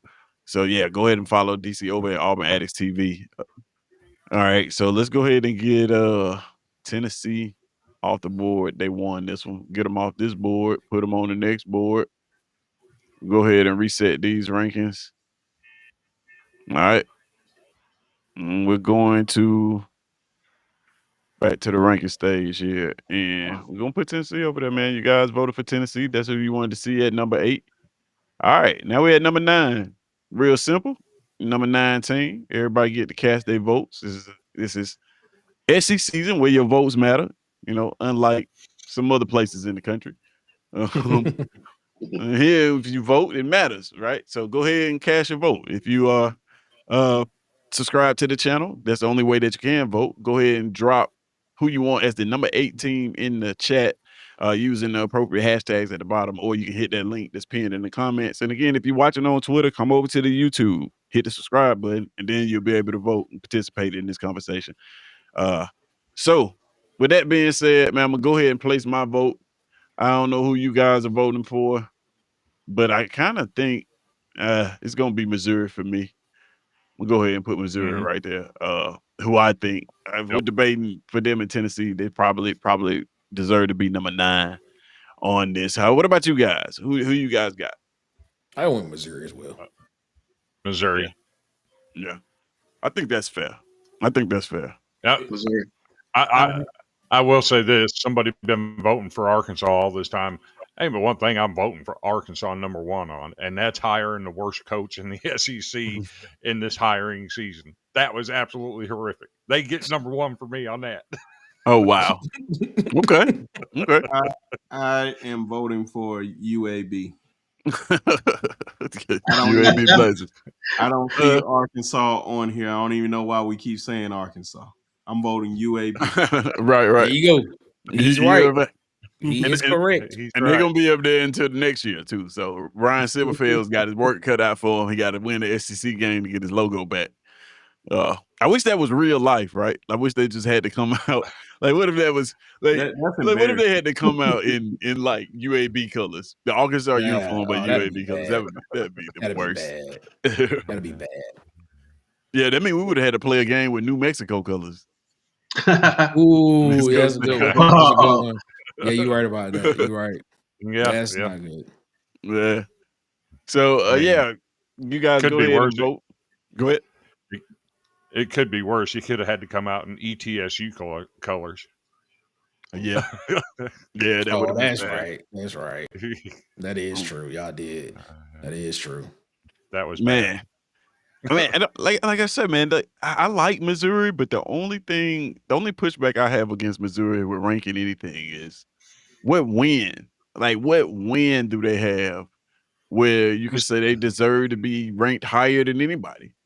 Like, what Mississippi win? State. Mississippi State is their best win. You're saying? Yeah. Yeah, I mean, Auburn's a good. The way Auburn finished the year, that's a nice win. Mississippi State is a nice win. The other ones they got, they handled business. yeah. It's just that it just seems odd that the number 9 team in our conference best win comes against Mississippi State, who is what, a 5-win team at this point. Mm-hmm. Yeah. That's interesting. That's interesting. It speaks to how tough the conference is. To be honest. Mm-hmm. All right, so we're gonna see who the people got, man. Y'all give you these last couple seconds to get your votes in. Look down at the bottom of the screen. That way you can see how to vote by hashtagging the team you want to vote for, or clicking that link that's pinned in the comments. And we're gonna be voting for the number 9 team in the conference. And this is the final vote. There is no next week, right? Next week we're doing something different.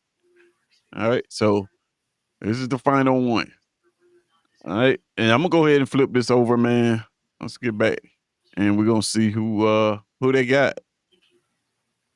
The people have spoken. And looks like it's gonna be Missouri. You'll give it a couple seconds to update there. We didn't get no vote for Arkansas this time. But we got Missouri by a landslide, right? We got Missouri. And so let's go ahead and take them off the board here. And do away with Missouri and reset this. All right. So everybody, how are we feeling about the list so far as voted on by the people? How we feel this coming out? Solid list. That's Solid. pretty good. Solid list. As I voted agree. on by the people. I think Yeah. it's solid. It's not bad. Not bad. I mean, it's probably some arguments to be had at the top of the list, but after that, maybe it's kind of just kind of it's actually pretty solid after that. It's actually pretty solid after that. I don't think you can argue with it after that. All right, man. So we're getting ready for the last pick, right? So this one is important, right? Why is this important? Because all the teams that don't get picked are going to be relegated to the sideline for the remainder of the year until next season starts, right? They're not going to get an opportunity to redeem themselves. So this is going to be the final team, the number 10 team in the conference, right? Yeah, this is always a tough one. When we were ranking the teams, we'll see how you guys do again in the chat. And we'll see. So go ahead and cast your votes for the number 10 team in the conference. Final throughout the year, number 10 team in the conference. And we're going to put them up there. Let's see. Wow, now this is interesting. I'm going to go ahead and place my vote, man. Yeah, me too. I'm going to place my vote. And I'm going to be, and I got a feeling that we may have some different answers, but I'm going to tell you guys who I voted for. And it's going to be the LSU Tigers. That's who I voted for right here. I voted for the LSU Tigers. So, Mm. What do you guys think about that? I know I'm probably maybe one of the only ones that put LSU in there. But I gotta respect their record. And we got some votes coming in the chat. And I can tell you, I'm looking at them now and like, yeah, I'm getting booed. I'm getting booed by my own people. Hey, be your own people. Come on, Mike. I had to do the right thing, man. All right, so go ahead and get your votes in, man. Go ahead and hashtag the appropriate team. Scrolling at the bottom of the screen, or you can hit that pinned comment in the chat and vote. Like I said, I voted for LSU, man. You guys want to share who you voted for? I voted for LSU as well. Okay. So I'm not the only one. No, not the only one. A lot of people made the case for Auburn, right? Nah, can't do it. Yeah. I don't know if I see a world where you could put it Auburn up there. As much as I would love I actually went with Mississippi State. That was gonna be my second choice. Mississippi State. That was gonna be my second choice. Legitimately. Okay. At a 5 and 7. Yeah. I mean, because this is the thing. If the only reason why I picked LSU over Mississippi State just because of the record. That's the only reason why. I mean, if you look at Mississippi State as the team throughout the year, they were in some ball games. They were in every game they played. They were. If you want to be honest about it, they were in every game they played. And then something would happen late in the game, and then the other team would pull away. But no, Mississippi State was a solid team this year, man. They still got to get some more pieces to take that next step, but you just have to watch them play to understand why Vandy Chris would why he would vote them at number 10. Mm-hmm. Why would you vote them at number 10 if you're gonna? Okay, I agree with you. Mississippi State was in some very close ball games. A couple of them they should have won. Especially, man, that at Texas one still is like. I blinked and I looked up and I'm like, how on earth they lose that football game? They played Tennessee to overtime. Same thing with Tennessee. Yeah, really the only game where they just got trounced was like Texas A&M. All right, and even that game kind of got away from them late. But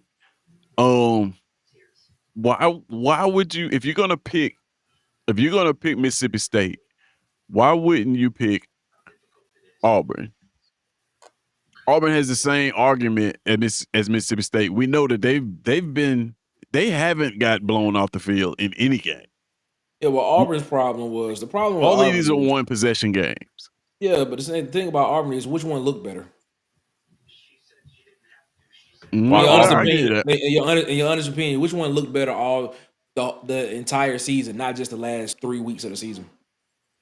Auburn's defense looked better than any unit that Mississippi State had all year. Okay. Whose offense looked better majority of the season, though? Probably Mississippi State's. But Auburn's defense looked better than Mississippi State's offense. Wow. That's tough. That's tough.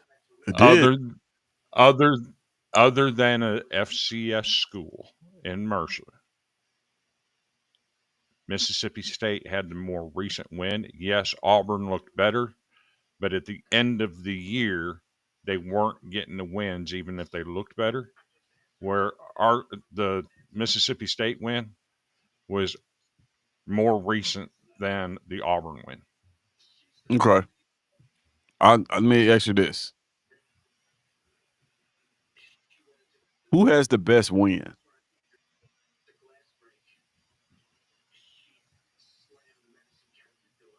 Out of those teams, out of Auburn and we got like opponents, so you can see it. Who has the best win? Southern Miss, you're not even gonna count that. Arizona State, maybe, right? Depends on how you rank Arizona State. That's probably Mississippi State's. They're 8-4, shining moment. 9-3, aren't they? Aren't they 8-4, 9-3? Yeah. That's probably their shining moment, right? Mm-hmm. Then when you look at Auburn, Arizona State, man, in the Big 12. When you look at Auburn, though, you got that Baylor win, right?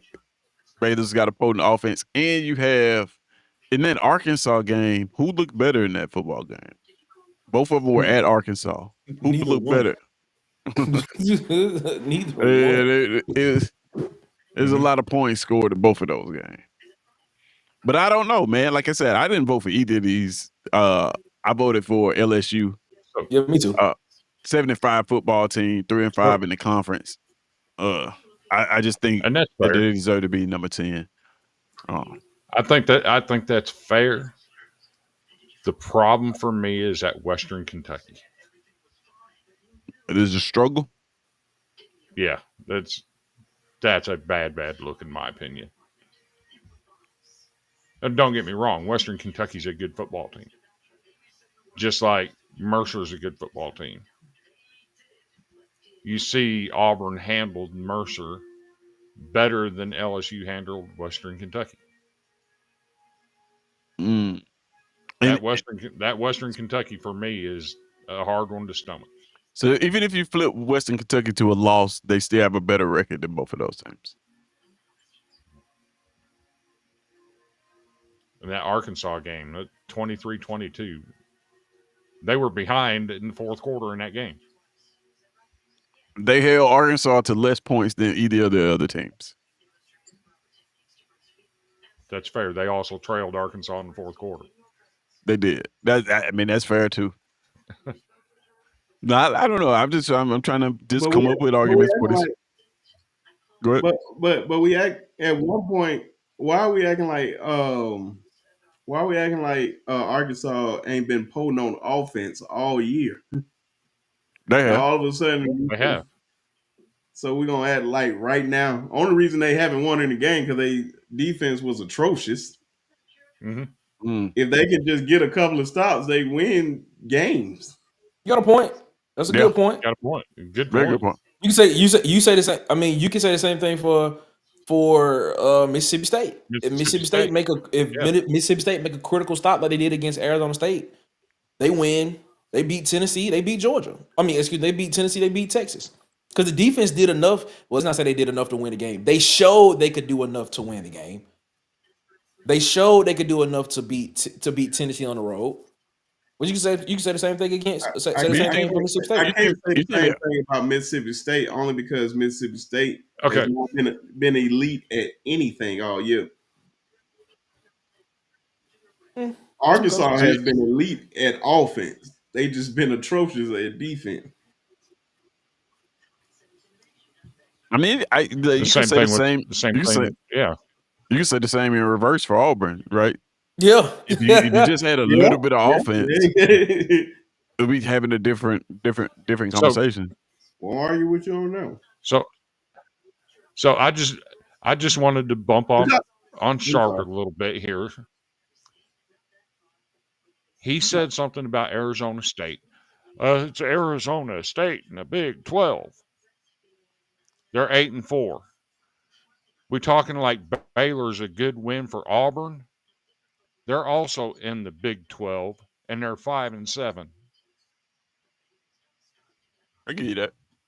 I mean, it's the Big 12, man. Come on now, Big 12 got some exciting football. Let's be for real, man. If you put Arizona, exciting football. Okay, I put it like this: you say Arizona State is 8-4, correct? Yes. Mm-hmm. Okay.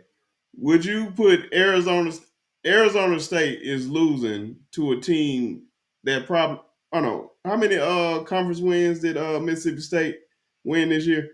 1. They lost to a bottom tier SEC school, but they're 8-4. Who? Yeah. But they would. I don't know. Arizona. Okay. If we put Arizona State in this conference, not saying Arizona State is nobody. I don't want to do them like that, man. It's just Arizona State. Well, this is the thing you got to understand about Arizona State too. Arizona State lost their quarterback early in the season. Sam Levitt ain't played all year. That's true. Sam Levitt been injured, so I mean, like it's the same. It's literally the same question mark I have about Texas being Oklahoma. If John Mateer is healthy in that game, Does Texas win that game? Because even when you look at that Texas Oklahoma game, that was a 9-6 game. That was a 9-6 game or a 6-6 game, one of them, whatever it was. Like going into halftime, that was still a ball game. If he was fully healthy and he was able to do what he wanted to do in that game, does Texas win that game? It's the same thing. It's the same question for Arizona State. If you have a healthy Sam Levitt playing in that game, playing for the rest of the season, Oklahoma State. I mean, does Arizona State win more games than they did? Do they lose to Arizona this weekend? Because Arizona just beat the crap out of them this weekend. Good God. That's another thing. But I've seen Arizona State, not Arizona State. Why I'm keep saying Arizona State? Okay, let's just say John Mattia, if he was healthy. John Mattia was healthy in the Ole Miss game. And the Ole Miss doesn't have Ole Miss defense is nowhere near Texas defense. That's a solid point. Excuse me. I'm sorry. Solid point. Solid point. All right, man. So let's see who the people voted for, man. Again, we vote for the last spot here, the number 10 team in the conference. And if you just joining us, you're late. But if you just joining us, you can still get in on this by voting in the chat. All you got to do is hashtag the team you want to vote for as the number 10 team in the conference. And it will be registered. And you can do that by, like I said, hashtagging that team in the chat, or you can use the pinned comment that is in the YouTube chat. If you're watching on Twitter, come over to YouTube. That way you can have your opinions heard, your voice can be heard, your vote can be registered. All right. It's gonna be interesting because I got a feeling it's not gonna be who I think it's gonna be. Like I said, I voted for LSU.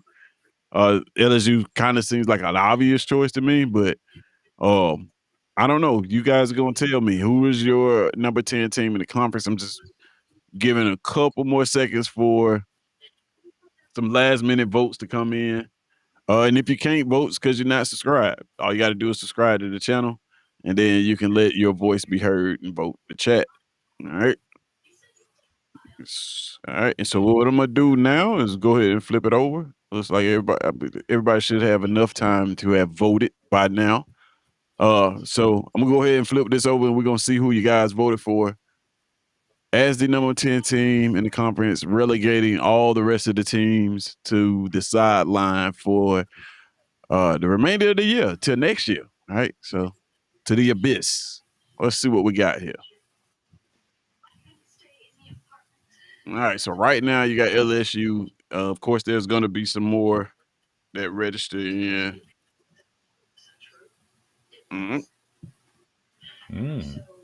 Wow. Wow. So it's kind of a mixed That's a bag. good vote. Yeah.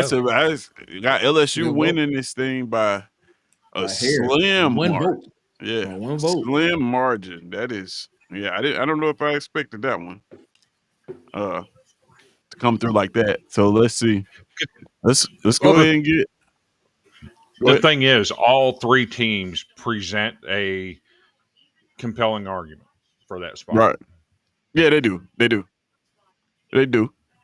All right, but we only got one winner. Well, one number 10 spot. So we got to put them in the number 10 spot. The LSU Tigers. Let's get back to that ranking stage. So you guys, and there you have it. There you have it. There is the final ranking of the season. What do you guys think about this? It's voted on by the chat. What do you guys think about these rankings? Great. What would we move around if you would move around anything? What would you say? I think the argument. I mean, like the argument between Auburn, Mississippi State, and LSU at the bottom. Right. Mm-hmm. Everything else is legit. Good. Hold on a second. Let's see. Got Coach Al coming back. What's going on, man? Yeah. I don't know. I don't know. I'd have to move OU above Vandy, me personally. Okay. Mm-hmm. But it's voted on by the fans, Coach. Man, I know. I can't argue. I know. Yeah. I'm with you. Yeah. That was a. It wasn't a close vote, but we had the conversation around that one was that it was close. You could You could definitely make that argument if you wanted to. Yeah. So this is different by how the committee has them ranked. Actually, Oklahoma is ahead of Vanderbilt by the committee standards. So I got something By the interesting. college football playoff committee, and oh my God, stop it! Yeah, right. Right. That's funny. I got He's something drinking too interesting. much beer. I got something interesting here. Hold on, let me see if I can get it to pull up real quick. Let's see. Let's try this one more time. And yeah, there it is. All right. So this is our final ranking that's voted on by the fans, final ranking of the season. What I'm going to do is I'm going to pull up the initial ranking. So we're going to compare it with week 1. Now, of course, this was voted on. This was voted on by us. I think Sharp, you was on this show. Coach Sean was on this show. All right. So let's put them over there just by comparison. All right. What do we think about this? Now, this is initial ranking. Compared to where we at now in the final ranking. Of course, you see a lot of people high on Texas at the beginning of the year that didn't go through. South Carolina notably is on the sideline. Auburn notably is on the sideline now. Florida notably is on the sideline. Vanderbilt didn't make an appearance. Yeah, Vanderbilt now Big is move a by top Vandy. 5 team. Ole Miss, big move by Yeah, Ole Miss. yeah, huge move by and Ole Nick Miss. Huge move. Nick Yeah. can vouch for me. I went on his show when he did the Auburn Vanderbilt preseason preview. Did I not tell you Vanderbilt's a whole lot better than people think they are? They're going to go at least 8-4. Do you remember me saying that? Yeah, you said that. We didn't believe you, but you said it. Nobody believed me. Texas A&M being number 2 in the conference. They were a fringe top team in the conference by a lot of people. I think they were a friend of the host.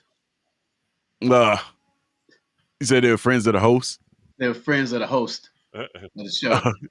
You talking about, You picked them to win the whole conference. yeah. Well, we'll see how that goes. That didn't work out. I picked Texas to be in the SEC championship game. I picked Texas and Texas Oklahoma to be in it. I thought it would be Texas A&M and Georgia in the SEC championship, but you guys, Alabama had something to say about that. But it's interesting, man. I just wanted to see, like, how we were thinking at the beginning of the season versus, what is put on the field and what we see now. I think, like I said, I think one of the biggest surprises on this was South Carolina. A lot of people were high on South. So I put it like this: a lot of people, and myself included, were high on teams with returning quarterbacks. So that's what you see this list kind of reflecting. Probably with the exception of Alabama being at the top of the list at the beginning of the year, but you had Texas. You had Texas. Then you had Georgia, LSU with a returning quarterback. Marcel Reed came back. Lenore Sellers came back. And when you look at that, those teams didn't do so well this season at all. LSU, didn't live up to their expectations. Lenore Sellers and they were literally like, I think they were the worst offense in the conference, if I'm not mistaken. They still are at one point. And Marcel Reed, of course, he did well. DJ Lagway's a returning quarterback. They had him at number 9. He's on the sideline now. They only won 4 games this year. So, man, this is just proof that the conference is changing, right? The dynamics of what it takes to win in this conference is changing. You got a Vanderbilt up there at number 5. That's funny. You got Ole Miss. Ole Miss was one that was on the sideline. I don't think a lot of people trusted that offensive line because they were so young and they were reshuffled. Yeah. I think a lot of people thought this would be the year that Lane took a hit at Ole Miss, but that didn't work out that way either. We see that he's just proved that, hey, give him me and he can throw for 4,000 yards. Yes, I think that was one of the things with Vanderbilt was the offensive line replacing 4 starters from last year. Nobody expected our offensive line to be a bunch of bullies the way they have been. But when you sign 4 of the top 10 offensive linemen in the portal, that's what you're going to get. That's right. Yeah. The great equalizer. Yeah. Give But me them 300 pounders and they're going to pave a way for me. you got to evaluate the right player. If you Yeah. don't, Right. if you can get them out of the portal, and they could be a flat bust.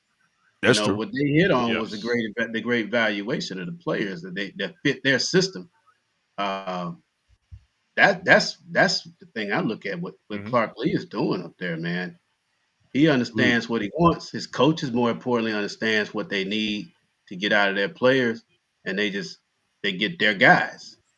Okay, that's pretty good. I think that's what's really going to propel Vandy. I don't think that this is going to slow down for them. I think that you're going to only see the momentum build only because of what they're doing around the infrastructure of the program. They started to look like an SEC team, program, facilities, the whole 9 yard, and win and breeds confidence. So I think that stock up for Vandy. Yeah. So Man. what I'm looking at, he's looking at all that. What I'm looking at is NIL structure. You look at LSU, they've got 30 different chiefs with their hands in the cookie jar, handing out NIL monies. At Florida, you got 30 different chiefs with their hands in the cookie jar, handing out NIL money. The teams that have a structured NIL foundation are the ones that are gravitating towards the top of the conference. The teams that don't are sliding back down towards the bottom. It's something to keep an eye on going forward. Mm. It Yeah, doesn't mean that's LSU doesn't have money. They got a lot of it. Florida has money. They got a lot of it. Tennessee's got a lot of money. They have too many people handing out the money. That's the problem. yeah. I mean, like I said, man, I think this just shows that the dynamics of the conference is kind of changing. Even when you add Oklahoma and the Texas into this thing, they have staked their claim. This list shows middle of the conference. But if you remove them, you look how different the list looks. If you just remove Oklahoma and Texas out of there and move these teams up, uh, it's a completely different picture, man. So this isn't the same conference that we were playing in 3, 4, 5 years ago. Uh, No, it's not. yeah, And it's going to get harder. We'd be surprised. I don't know. I want to see what Ole Miss does, though. I want to see what they do. This was just phenomenal year, man. It's just same dogs at the top, man. Same dogs. Well, I wouldn't say. Well, it is. I give you that, but I wouldn't say it was an anomaly year because we watched Vanderbilt get better in real time. It's not like it's just a flash in the pan year for them. They got better I last have year, and then to they took a see step. it on a year-to-year basis. They wasn't this good last year. They had a big win against us last year. Which that's my point. And that's why I said I have to see it. This is definitely an anomaly here because you don't normally see them up here. Now I have to see Clark Lee do it without Diego Pavia. I think Clark, he about to. that's cool. Me about to. It sounds good. Uh, It sounds but good. But so even though you guys got a good pickup in Jared Curtis, I don't know if Jared Curtis is like that. Dylan Raiola, just because you get the number one guy doesn't I do. like we always say. And I try to get you guys to understand that, man. Once you set foot on that campus, it don't matter. What are you putting around So him? Excuse me. so I'll put this out there. We picked up a JUCO tight end this week. 6'4", 245, had over 400 yards receiving this year. He's a big body in the mold of Eli Stowers. We picked up a 4-star linebacker out of Nashville, ranked as a number 3 linebacker in the nation. It's not just Diego Pavia. There's other things going on up there in Nashville that this is the beginning. To combat that argument, and I'm gonna use Georgia as a prime example. They have Oscar Delp. Oscar Delp has a similar build to Brock Bowers. Is he anything like Brock Bowers?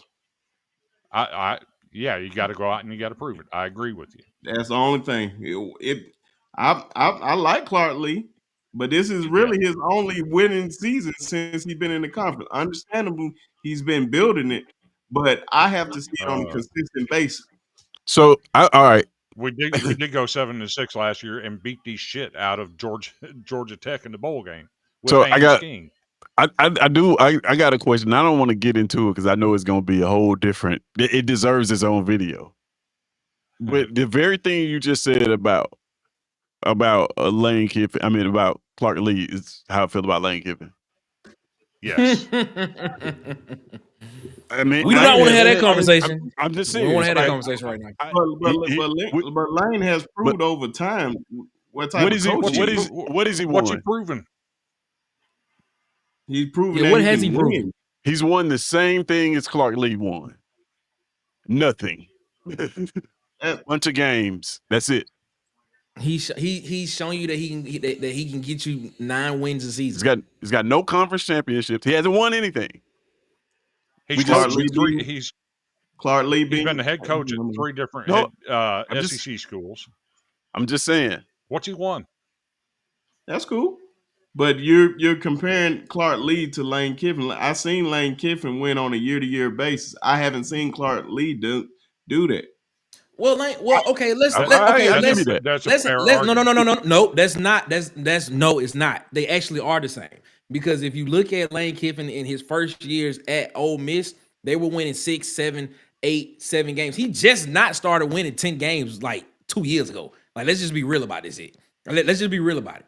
He just started hitting double digits literally like 2 seasons ago.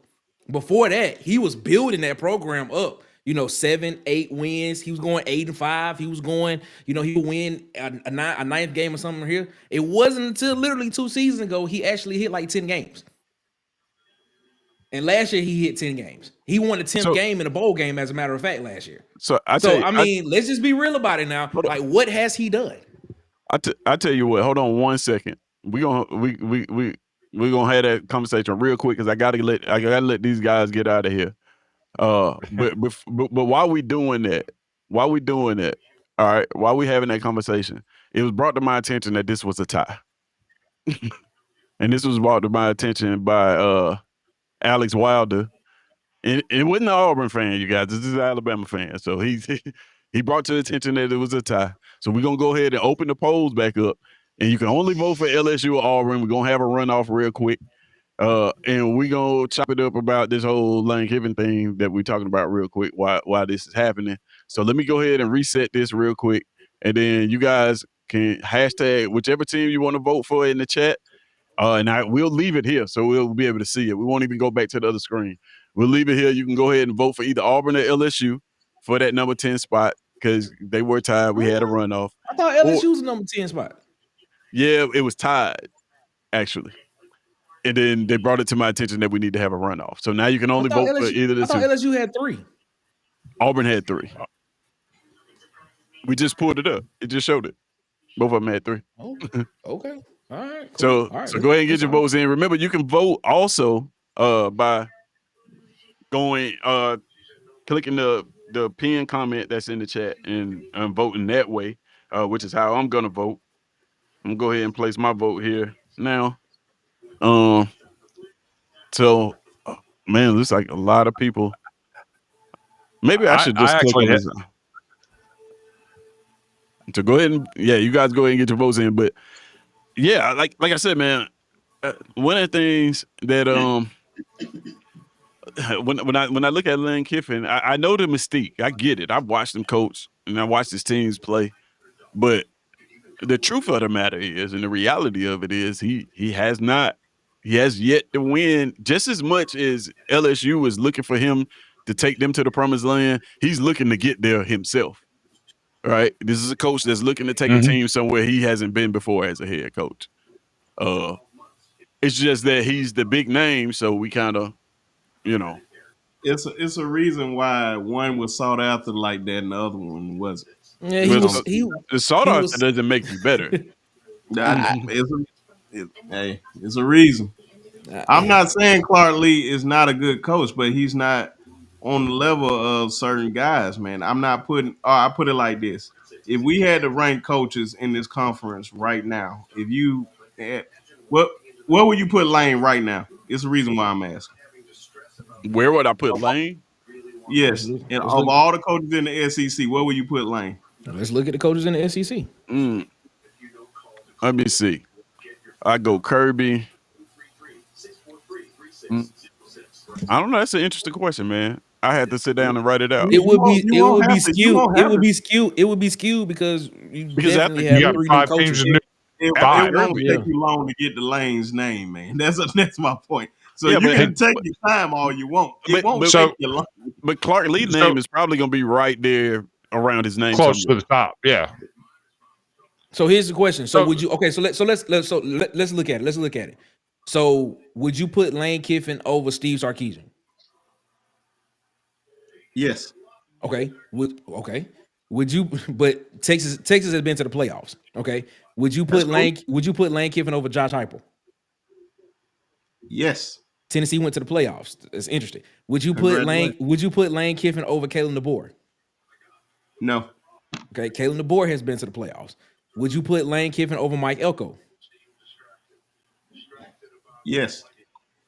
Okay. All right. Would you put Lane Kiffin over Eli Drinkwitz? Well, yeah, you probably would put him over there. No. All right.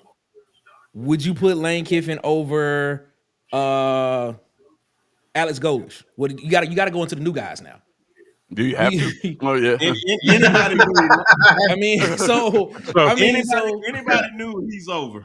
We can end that one. So if you looking at the guys that's been in the conference for an extended period of time, would you put him over Brent Venables? Yes. Wow. I mean, this is okay. All right. This is Brent's first year. I mean, I'm surprised you put him over Sarkisian and Hype when both of them have had playoff appearances and Lane Kiffin hasn't. So here's what Brian Kelly had a playoff appearance too, but Brian Kelly is not that good of a coach in my eyes. I think Brian Kelly he's a great coach. more on his resume. If he was such a great coach, he would have been phenomenal at LSU. He went to the SEC championship game his first year. He has more on his. And he has more on his. Lane Kiffin hasn't been yet. Lane Kiffin hasn't been yet. Why is he not there now? Because they didn't like him. They didn't like him. That's the reason why he's not there. They didn't like him.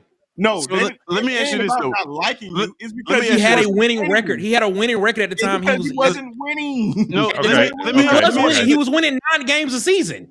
All right, let me ask you this though, B Sharp. Legitimate question. What has Lane Kiffin accomplished that Brian Kelly hasn't? Brian Kelly has more accomplished because Brian Kelly has played. Let me. If you want me to really go there with you, where has Brian Kelly coached at? Notre Dame and Cincinnati. But that doesn't matter because Lane Kiffin is also close. He took Cincinnati to the BCS. Lane Kiffin is also. It does. Lane Kiffin also has coached in inferior conferences, and he did not win shit. To Vandy Chris's point, he took a Cincinnati team that y'all beat in the 14 playoff, if I'm not mistaken. I'm not saying Lane Kiffin. Wasn't he the head coach of that Cincinnati team that Alabama beat in the 14 playoff? That was an undefeated Cincinnati team. Who are you talking about? Brian Kelly was the head coach of that Cincinnati team that y'all played in the 14 playoff, like in 2017, 2016, something like that. He left before that. Bro, that wasn't him. Bro, he left. Brian didn't he leave before that? I was a freshman in college when he was at Notre Dame. Oh, hold on. What? No, that was right. That's right. That was not him. I think he left right before the playoff run. Matter of fact, at Cincinnati, of all places. Who was the head coach of the Cincinnati team? It was a guy that was at Wisconsin. Wisconsin, yeah. Yeah, my bad. I'm tripping. Disregard that. I'm tripping. Okay. I'm tripping. Disregard that. I'm going to call timeout here. I need B Sharp to take his Alabama glasses off and looking at Lane Kiffin. That's where your bias comes in. Oh, You look at what Clark Lee inherited at Vanderbilt. He inherited a team that went 0-9. 0-9. First winless season in the history of Vanderbilt. In 5 years, he's got them sitting at 10-2. 2 years ago, they were 2-10, lost 10 straight games by double digits. Who's done more? Who's done more work? Actual work? Working and coaching is two different things. Who's done actual work and got his team 10-2 in less than 2 years, from 2-10 and getting boat raced in every game? I'm gonna put Versus it like somebody that walked into a roster already built. you can't say.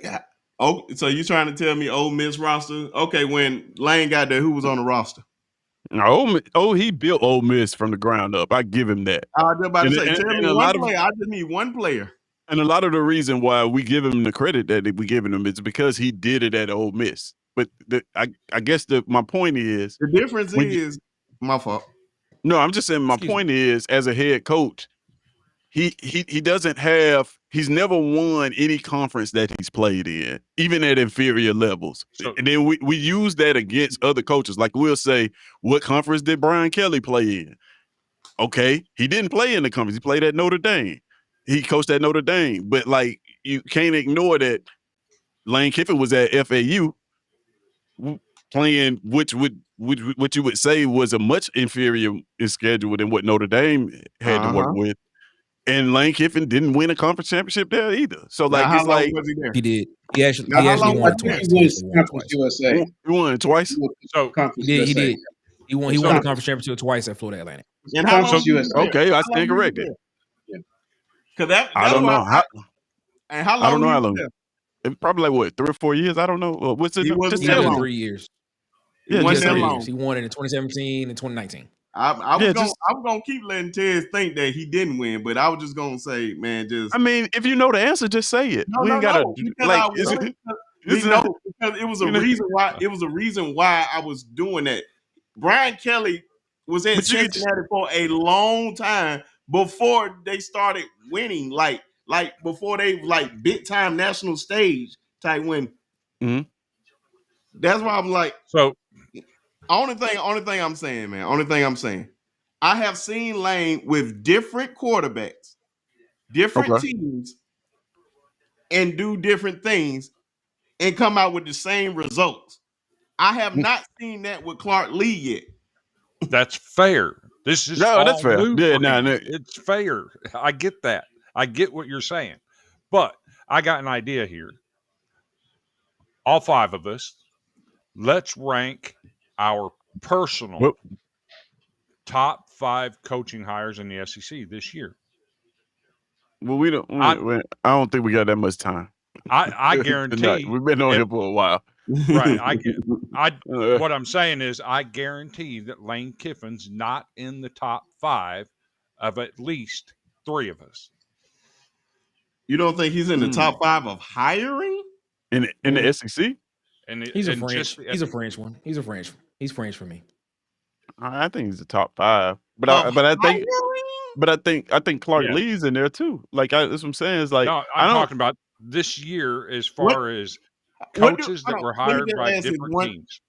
Okay, let me just ask this one simple thing. What do you consider not top 5 of hiring based on hype or not hype? What are we basing it off? Who's a good fit for the program they went to, and the opportunity. I just did a whole video. Yeah, I literally just did a whole video on why I think Lane Kiffin made a mistake going to LSU. and I'll go ahead.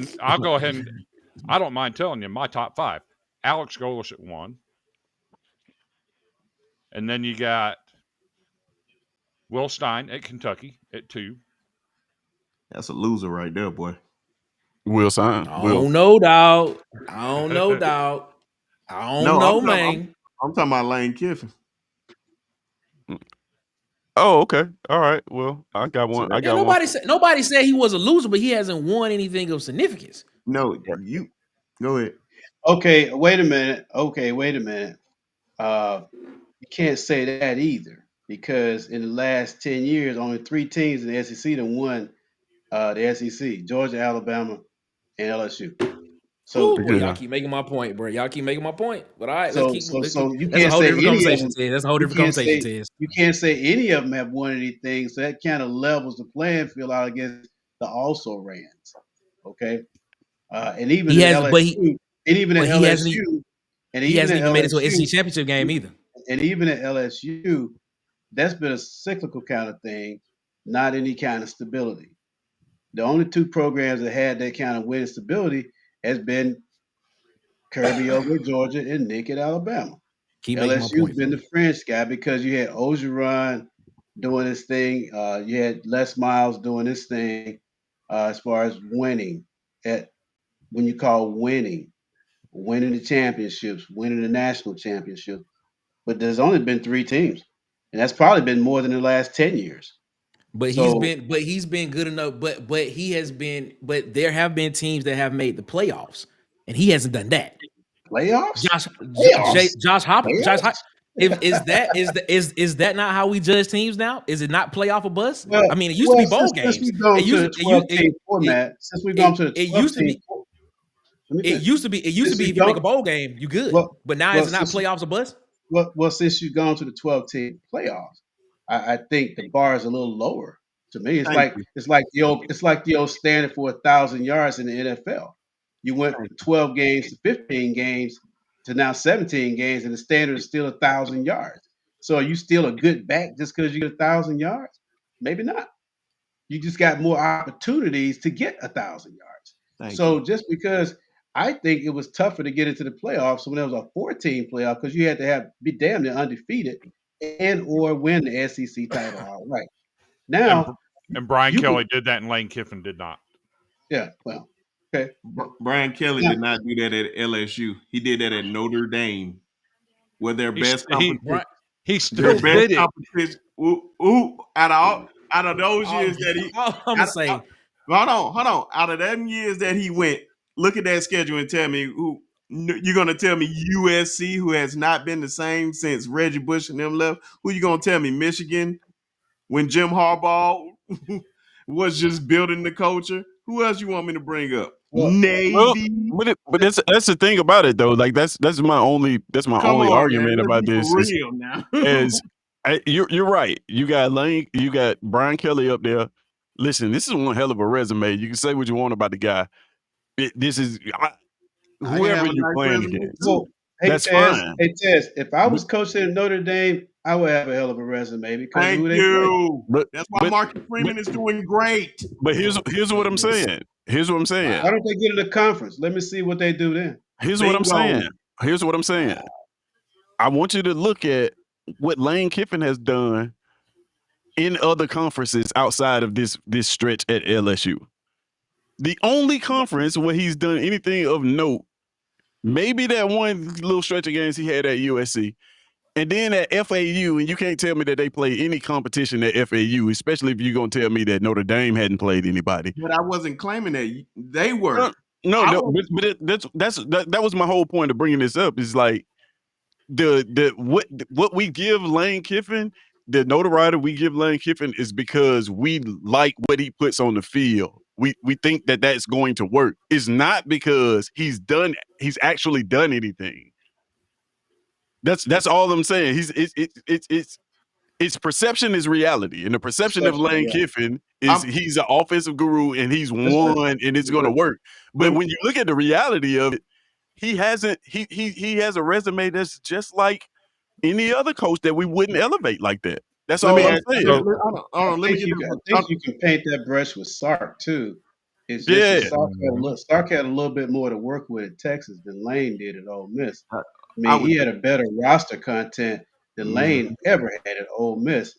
So Sark was supposed to be good at Texas. I think he's underachieved a little bit at Texas. I think that some of the shine has come off the toy with Sark. But both of those guys, like you said, Tez, it's a perception that they are a genius at play calling, not necessarily a genius at head coach. and the one thing So that I was gonna And point look at out, Sark. That resume isn't. The one thing that I was going to tell you about, if you comparing Brian Kelly, okay, let's go back to Brian Kelly and Lane Kiffin. Okay. What is Brian Kelly good at? Brian What is he Kelly, known for? Brian Kelly coached at 2 schools that have championships. Okay. They are known for championships. Okay. Look Okay, where Lane coached at. But- Tell me but- the last time. Okay. But Matter of fact, tell me the time when Ole Miss won Okay. that national Scratch championship. Okay. that. Let's pretend like Brian Kelly did not coach at Notre Dame at all. Okay. Right? His previous stop, which I can't even put on the graphic, I had to put off to the side. He was at Cincinnati. He was 34-6 with 2 bowl wins at a And program that wasn't anything before he got there. So, like, his resume, you cannot try to, just because we don't like Brian Kelly, we can't discredit the resume he's put together over his tenure of coaching. That's what we can't do, right? That's and all then, I'm saying. not only that, I don't even want to make the comparisons, but you got a Brian Kelly who most people don't like because of the way he left the kids at Cincinnati. And we're comparing it to a coach that's actually kind of doing the same thing. Okay. That's all I'm saying. Nick, I'm going to throw you under the bus a little bit on this one. It's really not a little bit. It's all the way under the bus. Nick, at one point, okay, let's just say everything you just said. Let's just go with that. At one point, Nick compared and said this out his own mouth. That Clark Lee and Kirby Smart are 2 good coaches. All the same opinion coaching wise. Yes, I did say that. Same level. Coaching wise, yes, I did. Coaching wise, I said that. The only difference you're going to make it, the only way you're going to say that there's a difference is because one has national championship. Take away the national championship. One is building a program to that, and you're seeing that. Let's not forget that Kirby Smart in his second season went to a national championship game at Georgia. It's not like he didn't. It's not like he walked into in the world of Andy Chris. It's not like he walked into something that he had to build. It was there. Mark Richt was a 10-win coach every year. Okay. And how many? And out of that time, Clark Lee has built this thing over a 4 or 5 year period.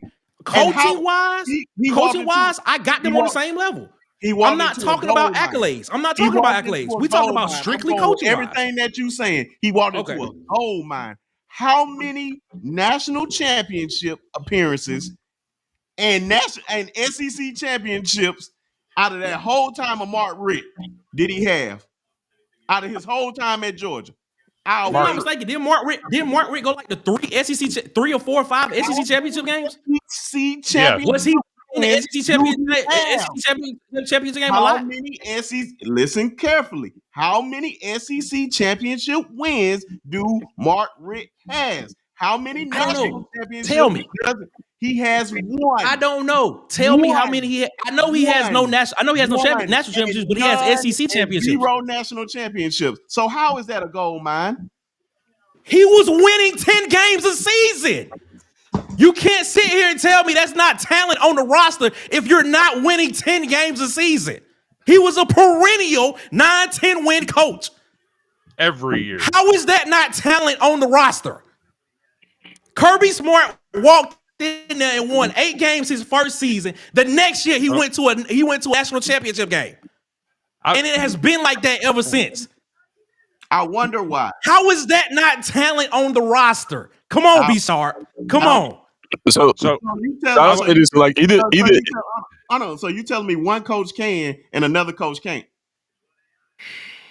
That's not what he's saying. No, I'm asking. I guess I want to know: is it talent or is it coaching? Because you can't argue for both. Is what I'm saying. You can't say, okay, Mark Richt didn't win anything at what's the name at Georgia, and then Kirby Smart came in there and won. But it was better players, and then still kind of like say that it was all on Kirby Smart, right?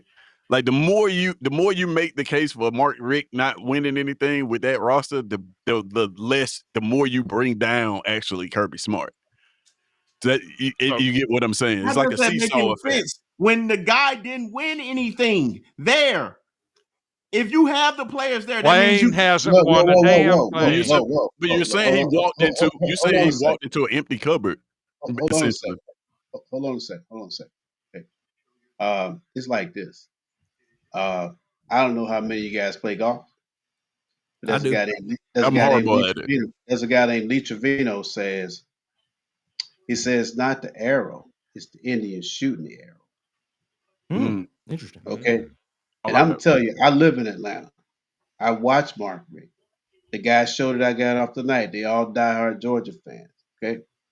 And I submit to you that Georgia had just as good a roster as anybody that was winning national championships when Mark Rick was there.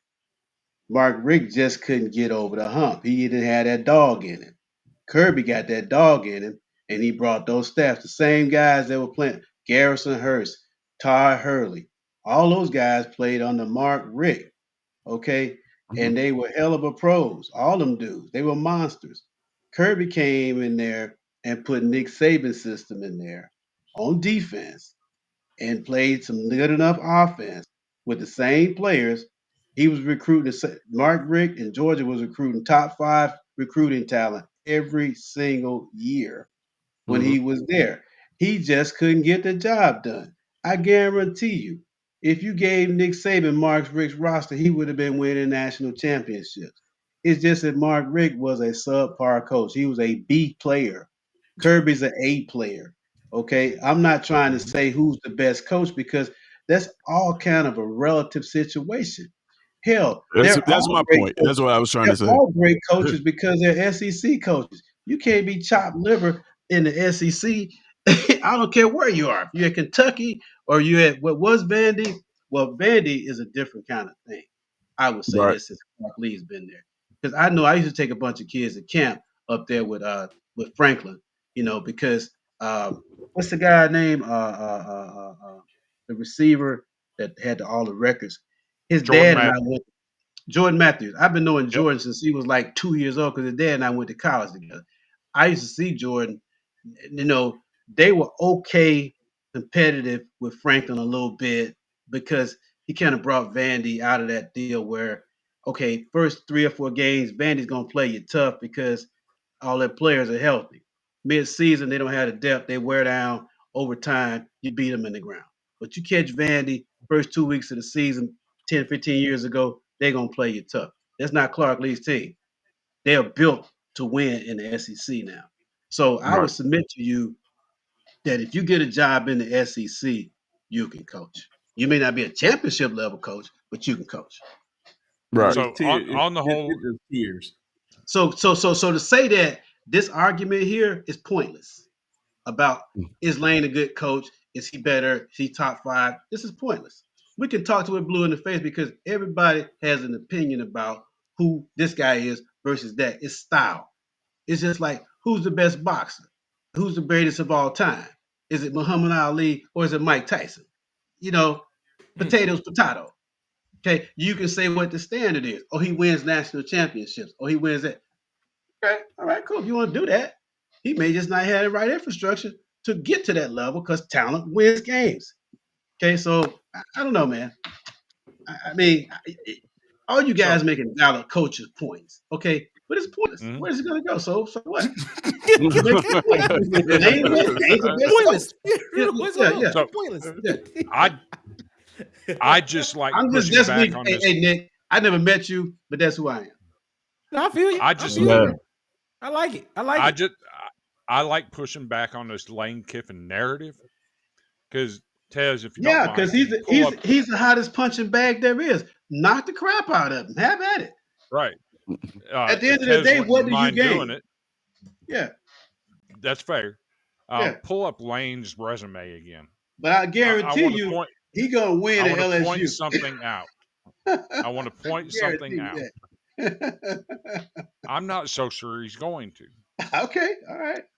because And Give now me at this the end is of you the go day. back these graphics don't include this current season, so right. they were Go beginning of the year graphics.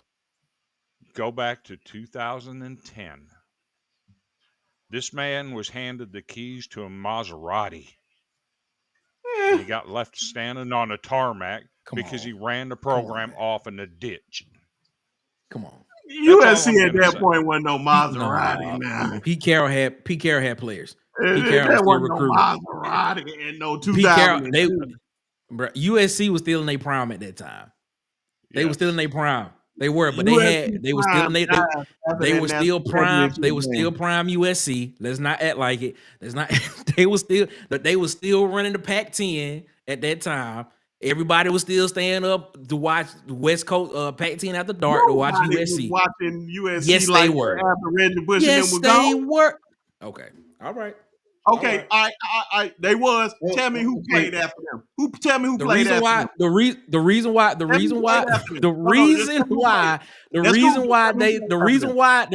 you say that is because of the way that Pete Carroll left to go to the NFL because of the sanction that was coming down.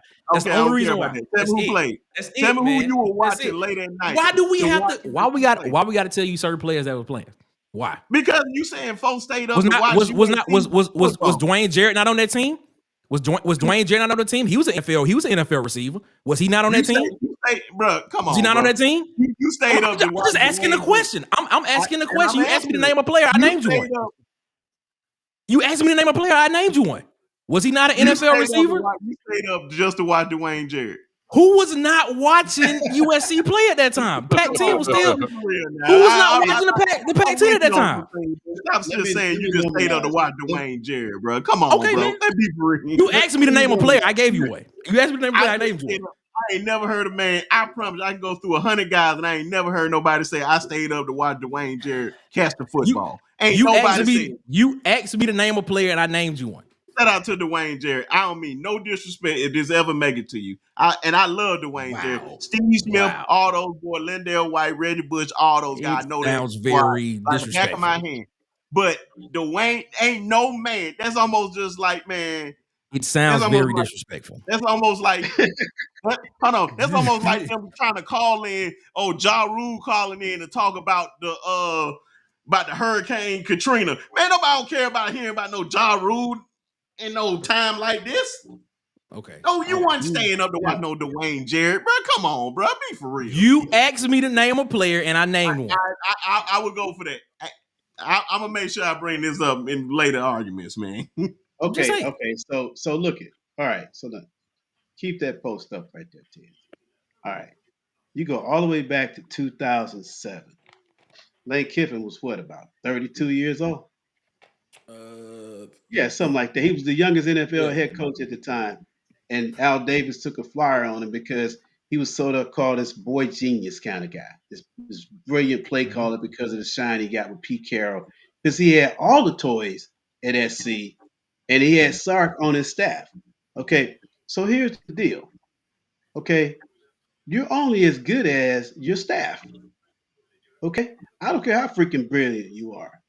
Okay, you may be the most brilliant person, but you can't translate those ideas and convey those to your staff. That translates down to players, and it becomes a system that's functional. Going back to when Lane was there, Lane was not a good head coach. He didn't know how to be a good head coach because he was a young guy. Okay, So what happens is this: there is a certain thing called experience, and you get experience by getting your teeth kicked in. So you're not going to tell me that this guy hasn't learned how to become a good head coach, how to become a good CEO, how to surround himself with the best coaches, the best staff people, the best strength and conditioning, the best all of that. Because now he's at the back end of this thing, he's had exposure on how to do that. And more importantly, in this new environment, he was one of the guys getting kudos for being the master of the NIL, the master of the transfer portal. So I look at a player who gains experience. I look at a coach who gains relevant experience and applies it. Okay. So again, this argument to me is pointless. Great points, Coach. Great points. Hey, it is. You are 100% right, man. Listen. I mean, you got. I want the last hour of my life back. Okay, how about that? I apologize for starting this because, like I said, I was just trying to make the point that, the perception of Lane Kiffin does not match the paper of Lane Kiffin. That's all. That's The it. perception of That's it. Lane Kiffin is that he's a brilliant play caller. As Right. far as being a championship caliber head coach, to That's be yet to be determined. seen. Yeah, right. That's all I'm saying. That's yet to be seen. He's got to win it before we can actually say that. But in the current climate and how we watch sports and rank sports now, we kind of try to get ahead of these stories, and I'm not one of those people. I got to see it first. So even Lane, you got to win it. You got to you know what I mean? Because you're at a school where it's I ain't letting you championship off the or hook bust. right there. I ain't letting you off the hook right there. I'm just saying you at a school now where it's championship or bust. That cool. That's right. No You say excuses. You know what I'm saying? So like, go ahead.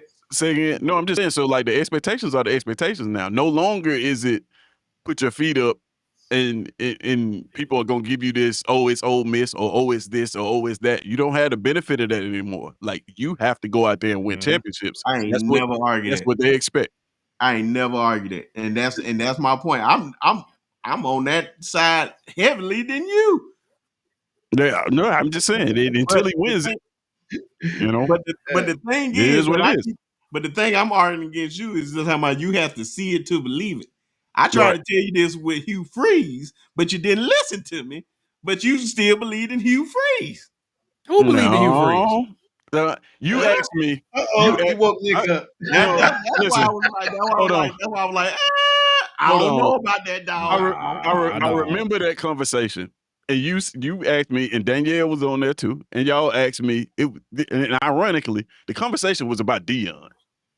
That's how it all started. The conversation was about Dion, and I said, Here we go. Another 45 minutes.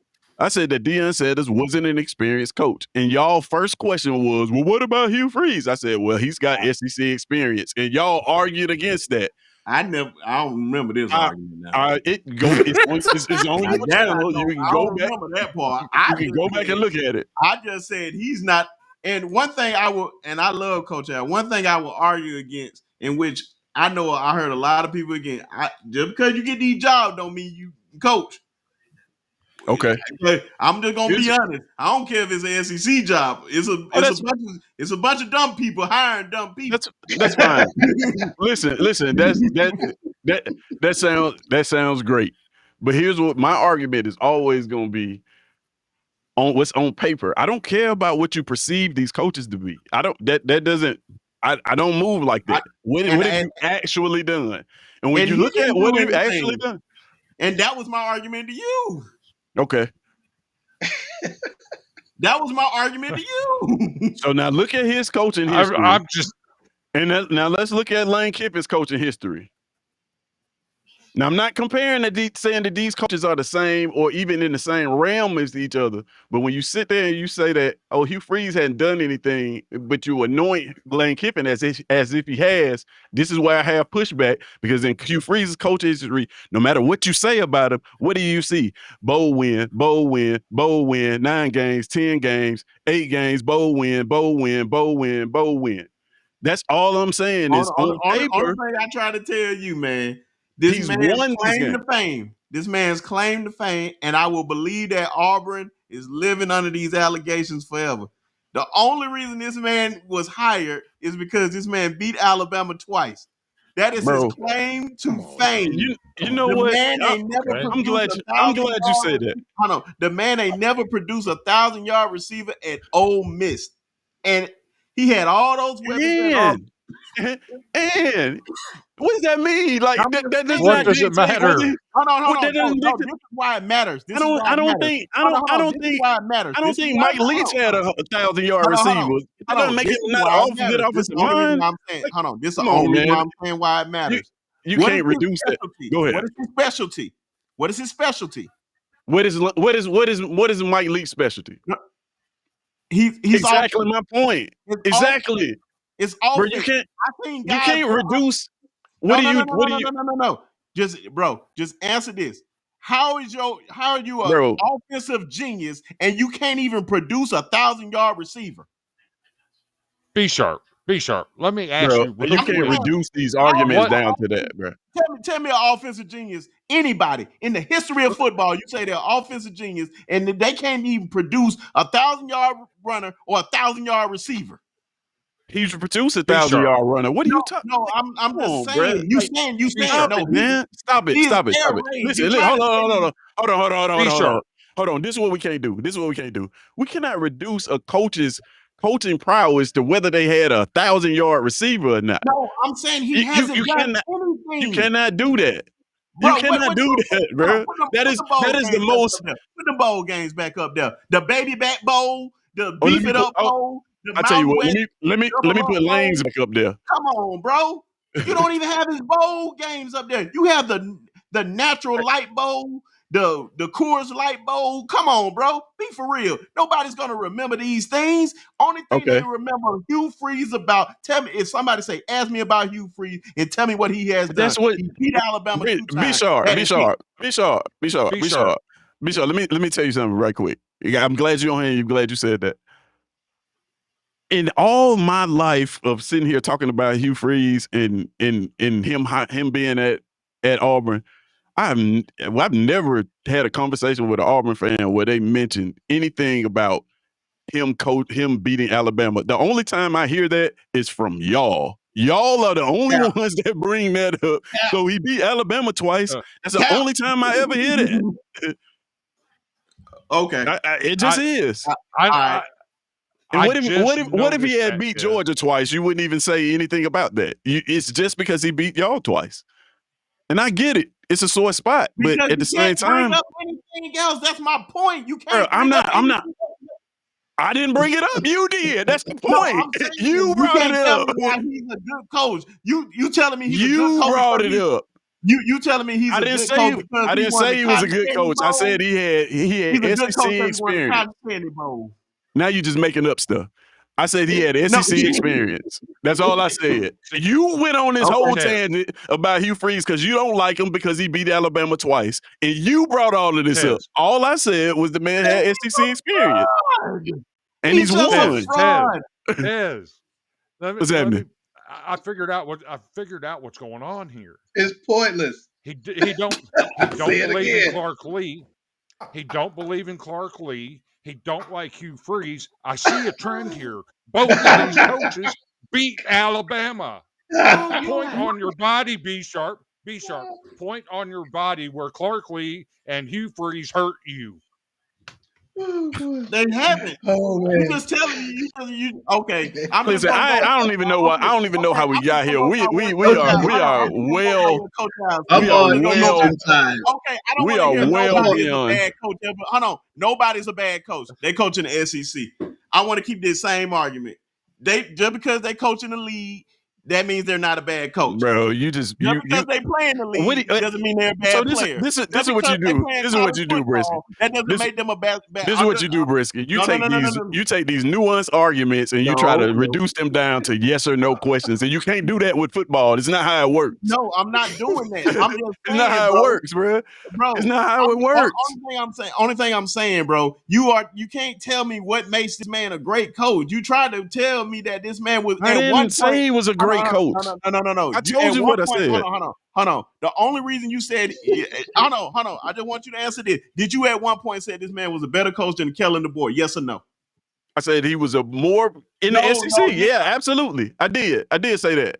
All right, then. That's the only thing I need to know. That's it. Because at the time, Kellen DeBoer hadn't coached in the SEC. I said that was. This has been my whole. He's not a good coach. Oh my God, bro. Guess who else ain't coaching the SEC, bro? Pete Carroll ain't coaching the SEC. Dabo ain't coaching the SEC. We rank. Let me tell you why that. See, this is what I'm saying. This is what I'm talking about. See, you be forgetting how these arguments come up, and I'm gonna have to tell you, this argument came up because you said that Kellen DeBoer was the number 2 coach in the SEC, and he hadn't coached a game in the SEC yet. And I told you, Nick was on that show, and I told you that there's no way that you can name a coach, the number 2 coach in the conference, that he hadn't even played. Can we at least get him to a game? before we put him up above all these other coaches who have proven SEC success. And then every time I bring up Kellen DeBoer, the answer all the time is, well, what about Hugh Freeze? And I said, well, Hugh Freeze has won in this conference before. Let me just ask you That's this. all I said, bro. Okay, And you take that this. as me dissing Kellen DeBoer. I'm just saying, You're dude not- hadn't you're not- played a you're not- game yet. You're not dissing Kellen DeBoer. Where you rank Kellen DeBoer today? Today, that's an interesting question. But probably with 1 year of experience in the SEC, he's top Actually, 5. I mean, I think it's Kirby, and then you can start debating. He's top 5. Okay. Oh, with who? What you mean? I said Kirby, and then you can start debating. I don't. Where were you putting him? This ain't no. We can just give me a simple answer. You give me simple answer any other time. Give me a simple answer now. Bro, no, I don't give you simple answers every time. I'm not a simple answer person. Like, I don't know if you picked up on that. I'm in Eastern time, and I'm gonna say good night. Well, yeah, it's about time for us to get off here anyway. Man, we've been on here for a long time. Let me say this. Thanks This is for funny though. inviting me. Great to meet you. Yeah, thanks for inviting me. Vandy, Chris, good to see you. Nick, good to meet you guys, Great man. to meet you, Coach. Good to see you guys for the first time. I hope I see you on Tez's channel again, and we can chop it up like always. Bresky, you know how I feel about you, brother. Oh, Number yeah. love, man. Man, Code Coach, name Tez, my dude. All right. appreciate you, man. Yeah, Shout out to Coach appreciate Al. this always. All right. Yeah. It usually doesn't go off the rails like this, man. We don't usually go this long. This is good stuff, man. It's good stuff. I like to see people, be passionate about what you feel, and make yourself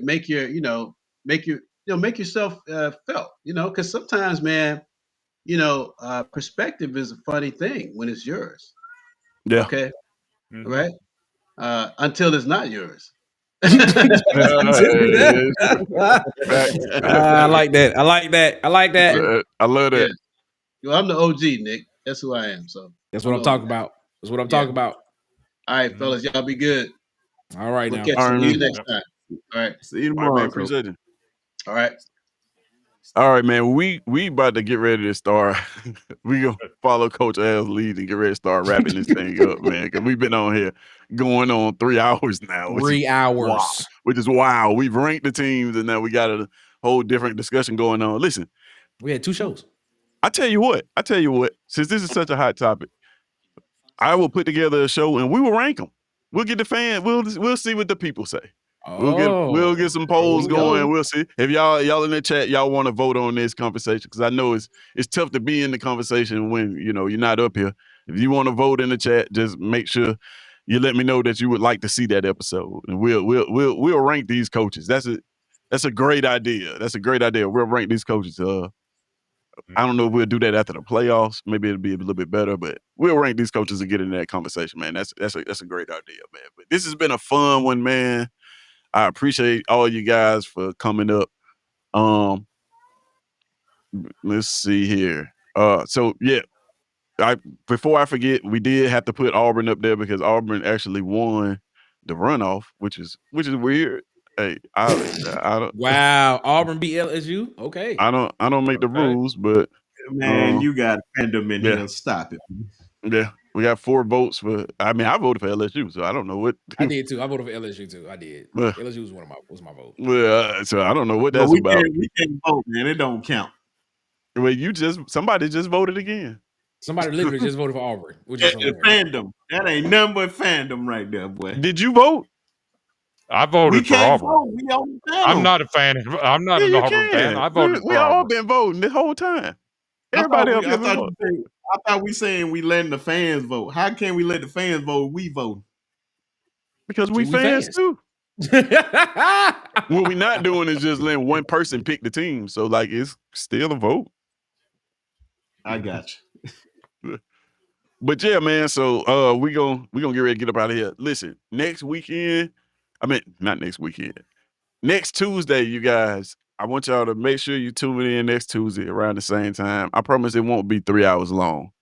But look at DC. Is DC coming in? Hey man, DC, it was a tie. It was a tie. The people in the chat demanded a runoff, and it was an Alabama fan that demanded a runoff. It wasn't an Auburn fan, so I didn't make those rules. It He's an demanded a Auburn runoff, vote. This is the 2000 election. and yeah, man. So Auburn ended up getting up there. Hey, I don't make, like I said, I don't make the rules. Well, I don't vote. I do make the rules though. But Oh, God, next that's funny. Tuesday around this time, man, 6:30. I think we're gonna try to get started by 6:30 because they'll be doing the official college football playoff rankings at 12. I think on Sunday. If I want to say 12, I think that show is from 12 to 3. Well, yeah, something 12 like to 3. that. So next Tuesday we'll be doing something special. I don't have a graphic prepared. I've been working on it. I just don't have it all the way ready. But we are doing the all SEC season team, right? And what are we gonna do in the all SEC season team? I'm taking the top players at each position, and we're gonna pick. Well, you guys in the chat along with us, we're gonna vote on the top positions and put together our own all SEC season team. I may split it up offense defense because I don't want the show to be too long. So we probably go. What would y'all rather go first, offense or defense? Offense. You You can do gotta say offense the best first. last. Yeah. I know who ain't going to be the quarterback on that team because he's a lightning rod and ain't nobody going to vote for his ass. Well, I tell you what, I'm gonna look at production and I'm gonna pick the top about 8 at each position. I can tell you what, I tell you right now, we're not doing first team, second team, or third team. But I'm gonna do multiple people at each position. So it'll be 2 quarterbacks, like 3 running backs, maybe 4 receivers, 2 tight ends, something like that.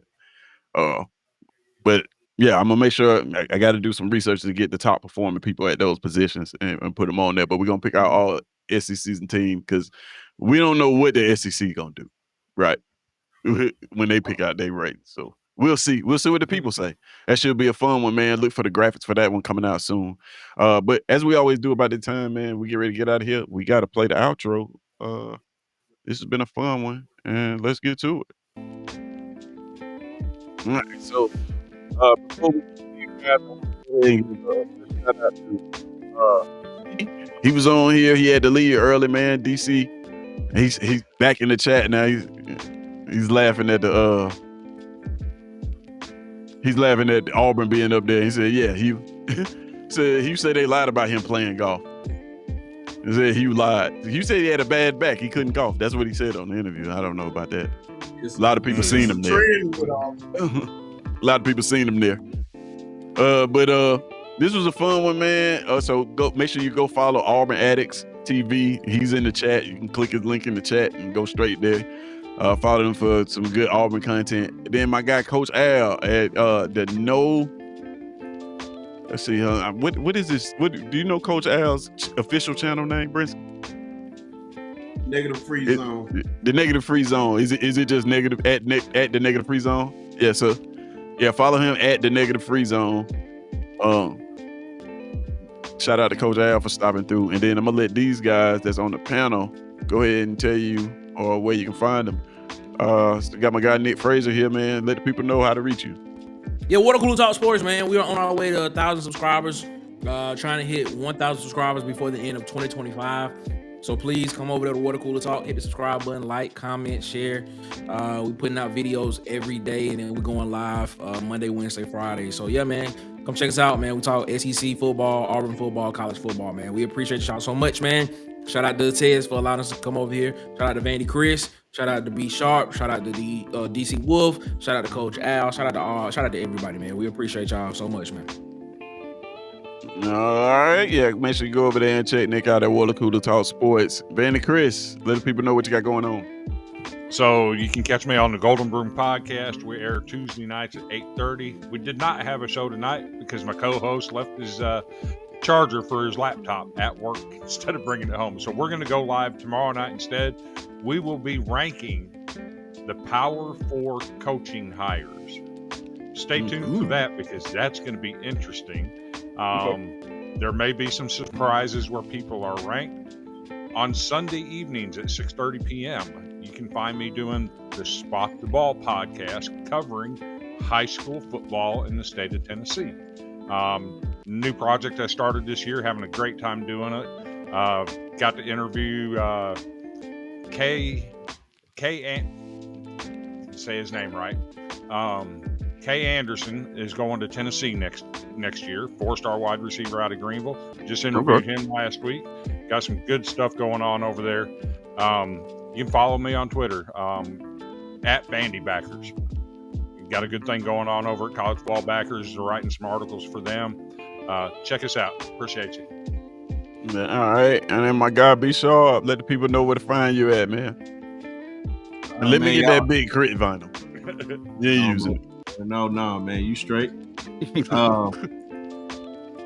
Oh man, y'all can catch me at Sharpshooter Sports Talk, man. We're going live tomorrow for talking about the hirings and of course SEC championship game that we in going against those Georgia Bulldogs. May have shout out to Coach I at Fanatic Sports. May have him up in there. Should be a really, really big show. Catch us at 6 o'clock Central Time, and also got a few videos dropping tomorrow. Did not know.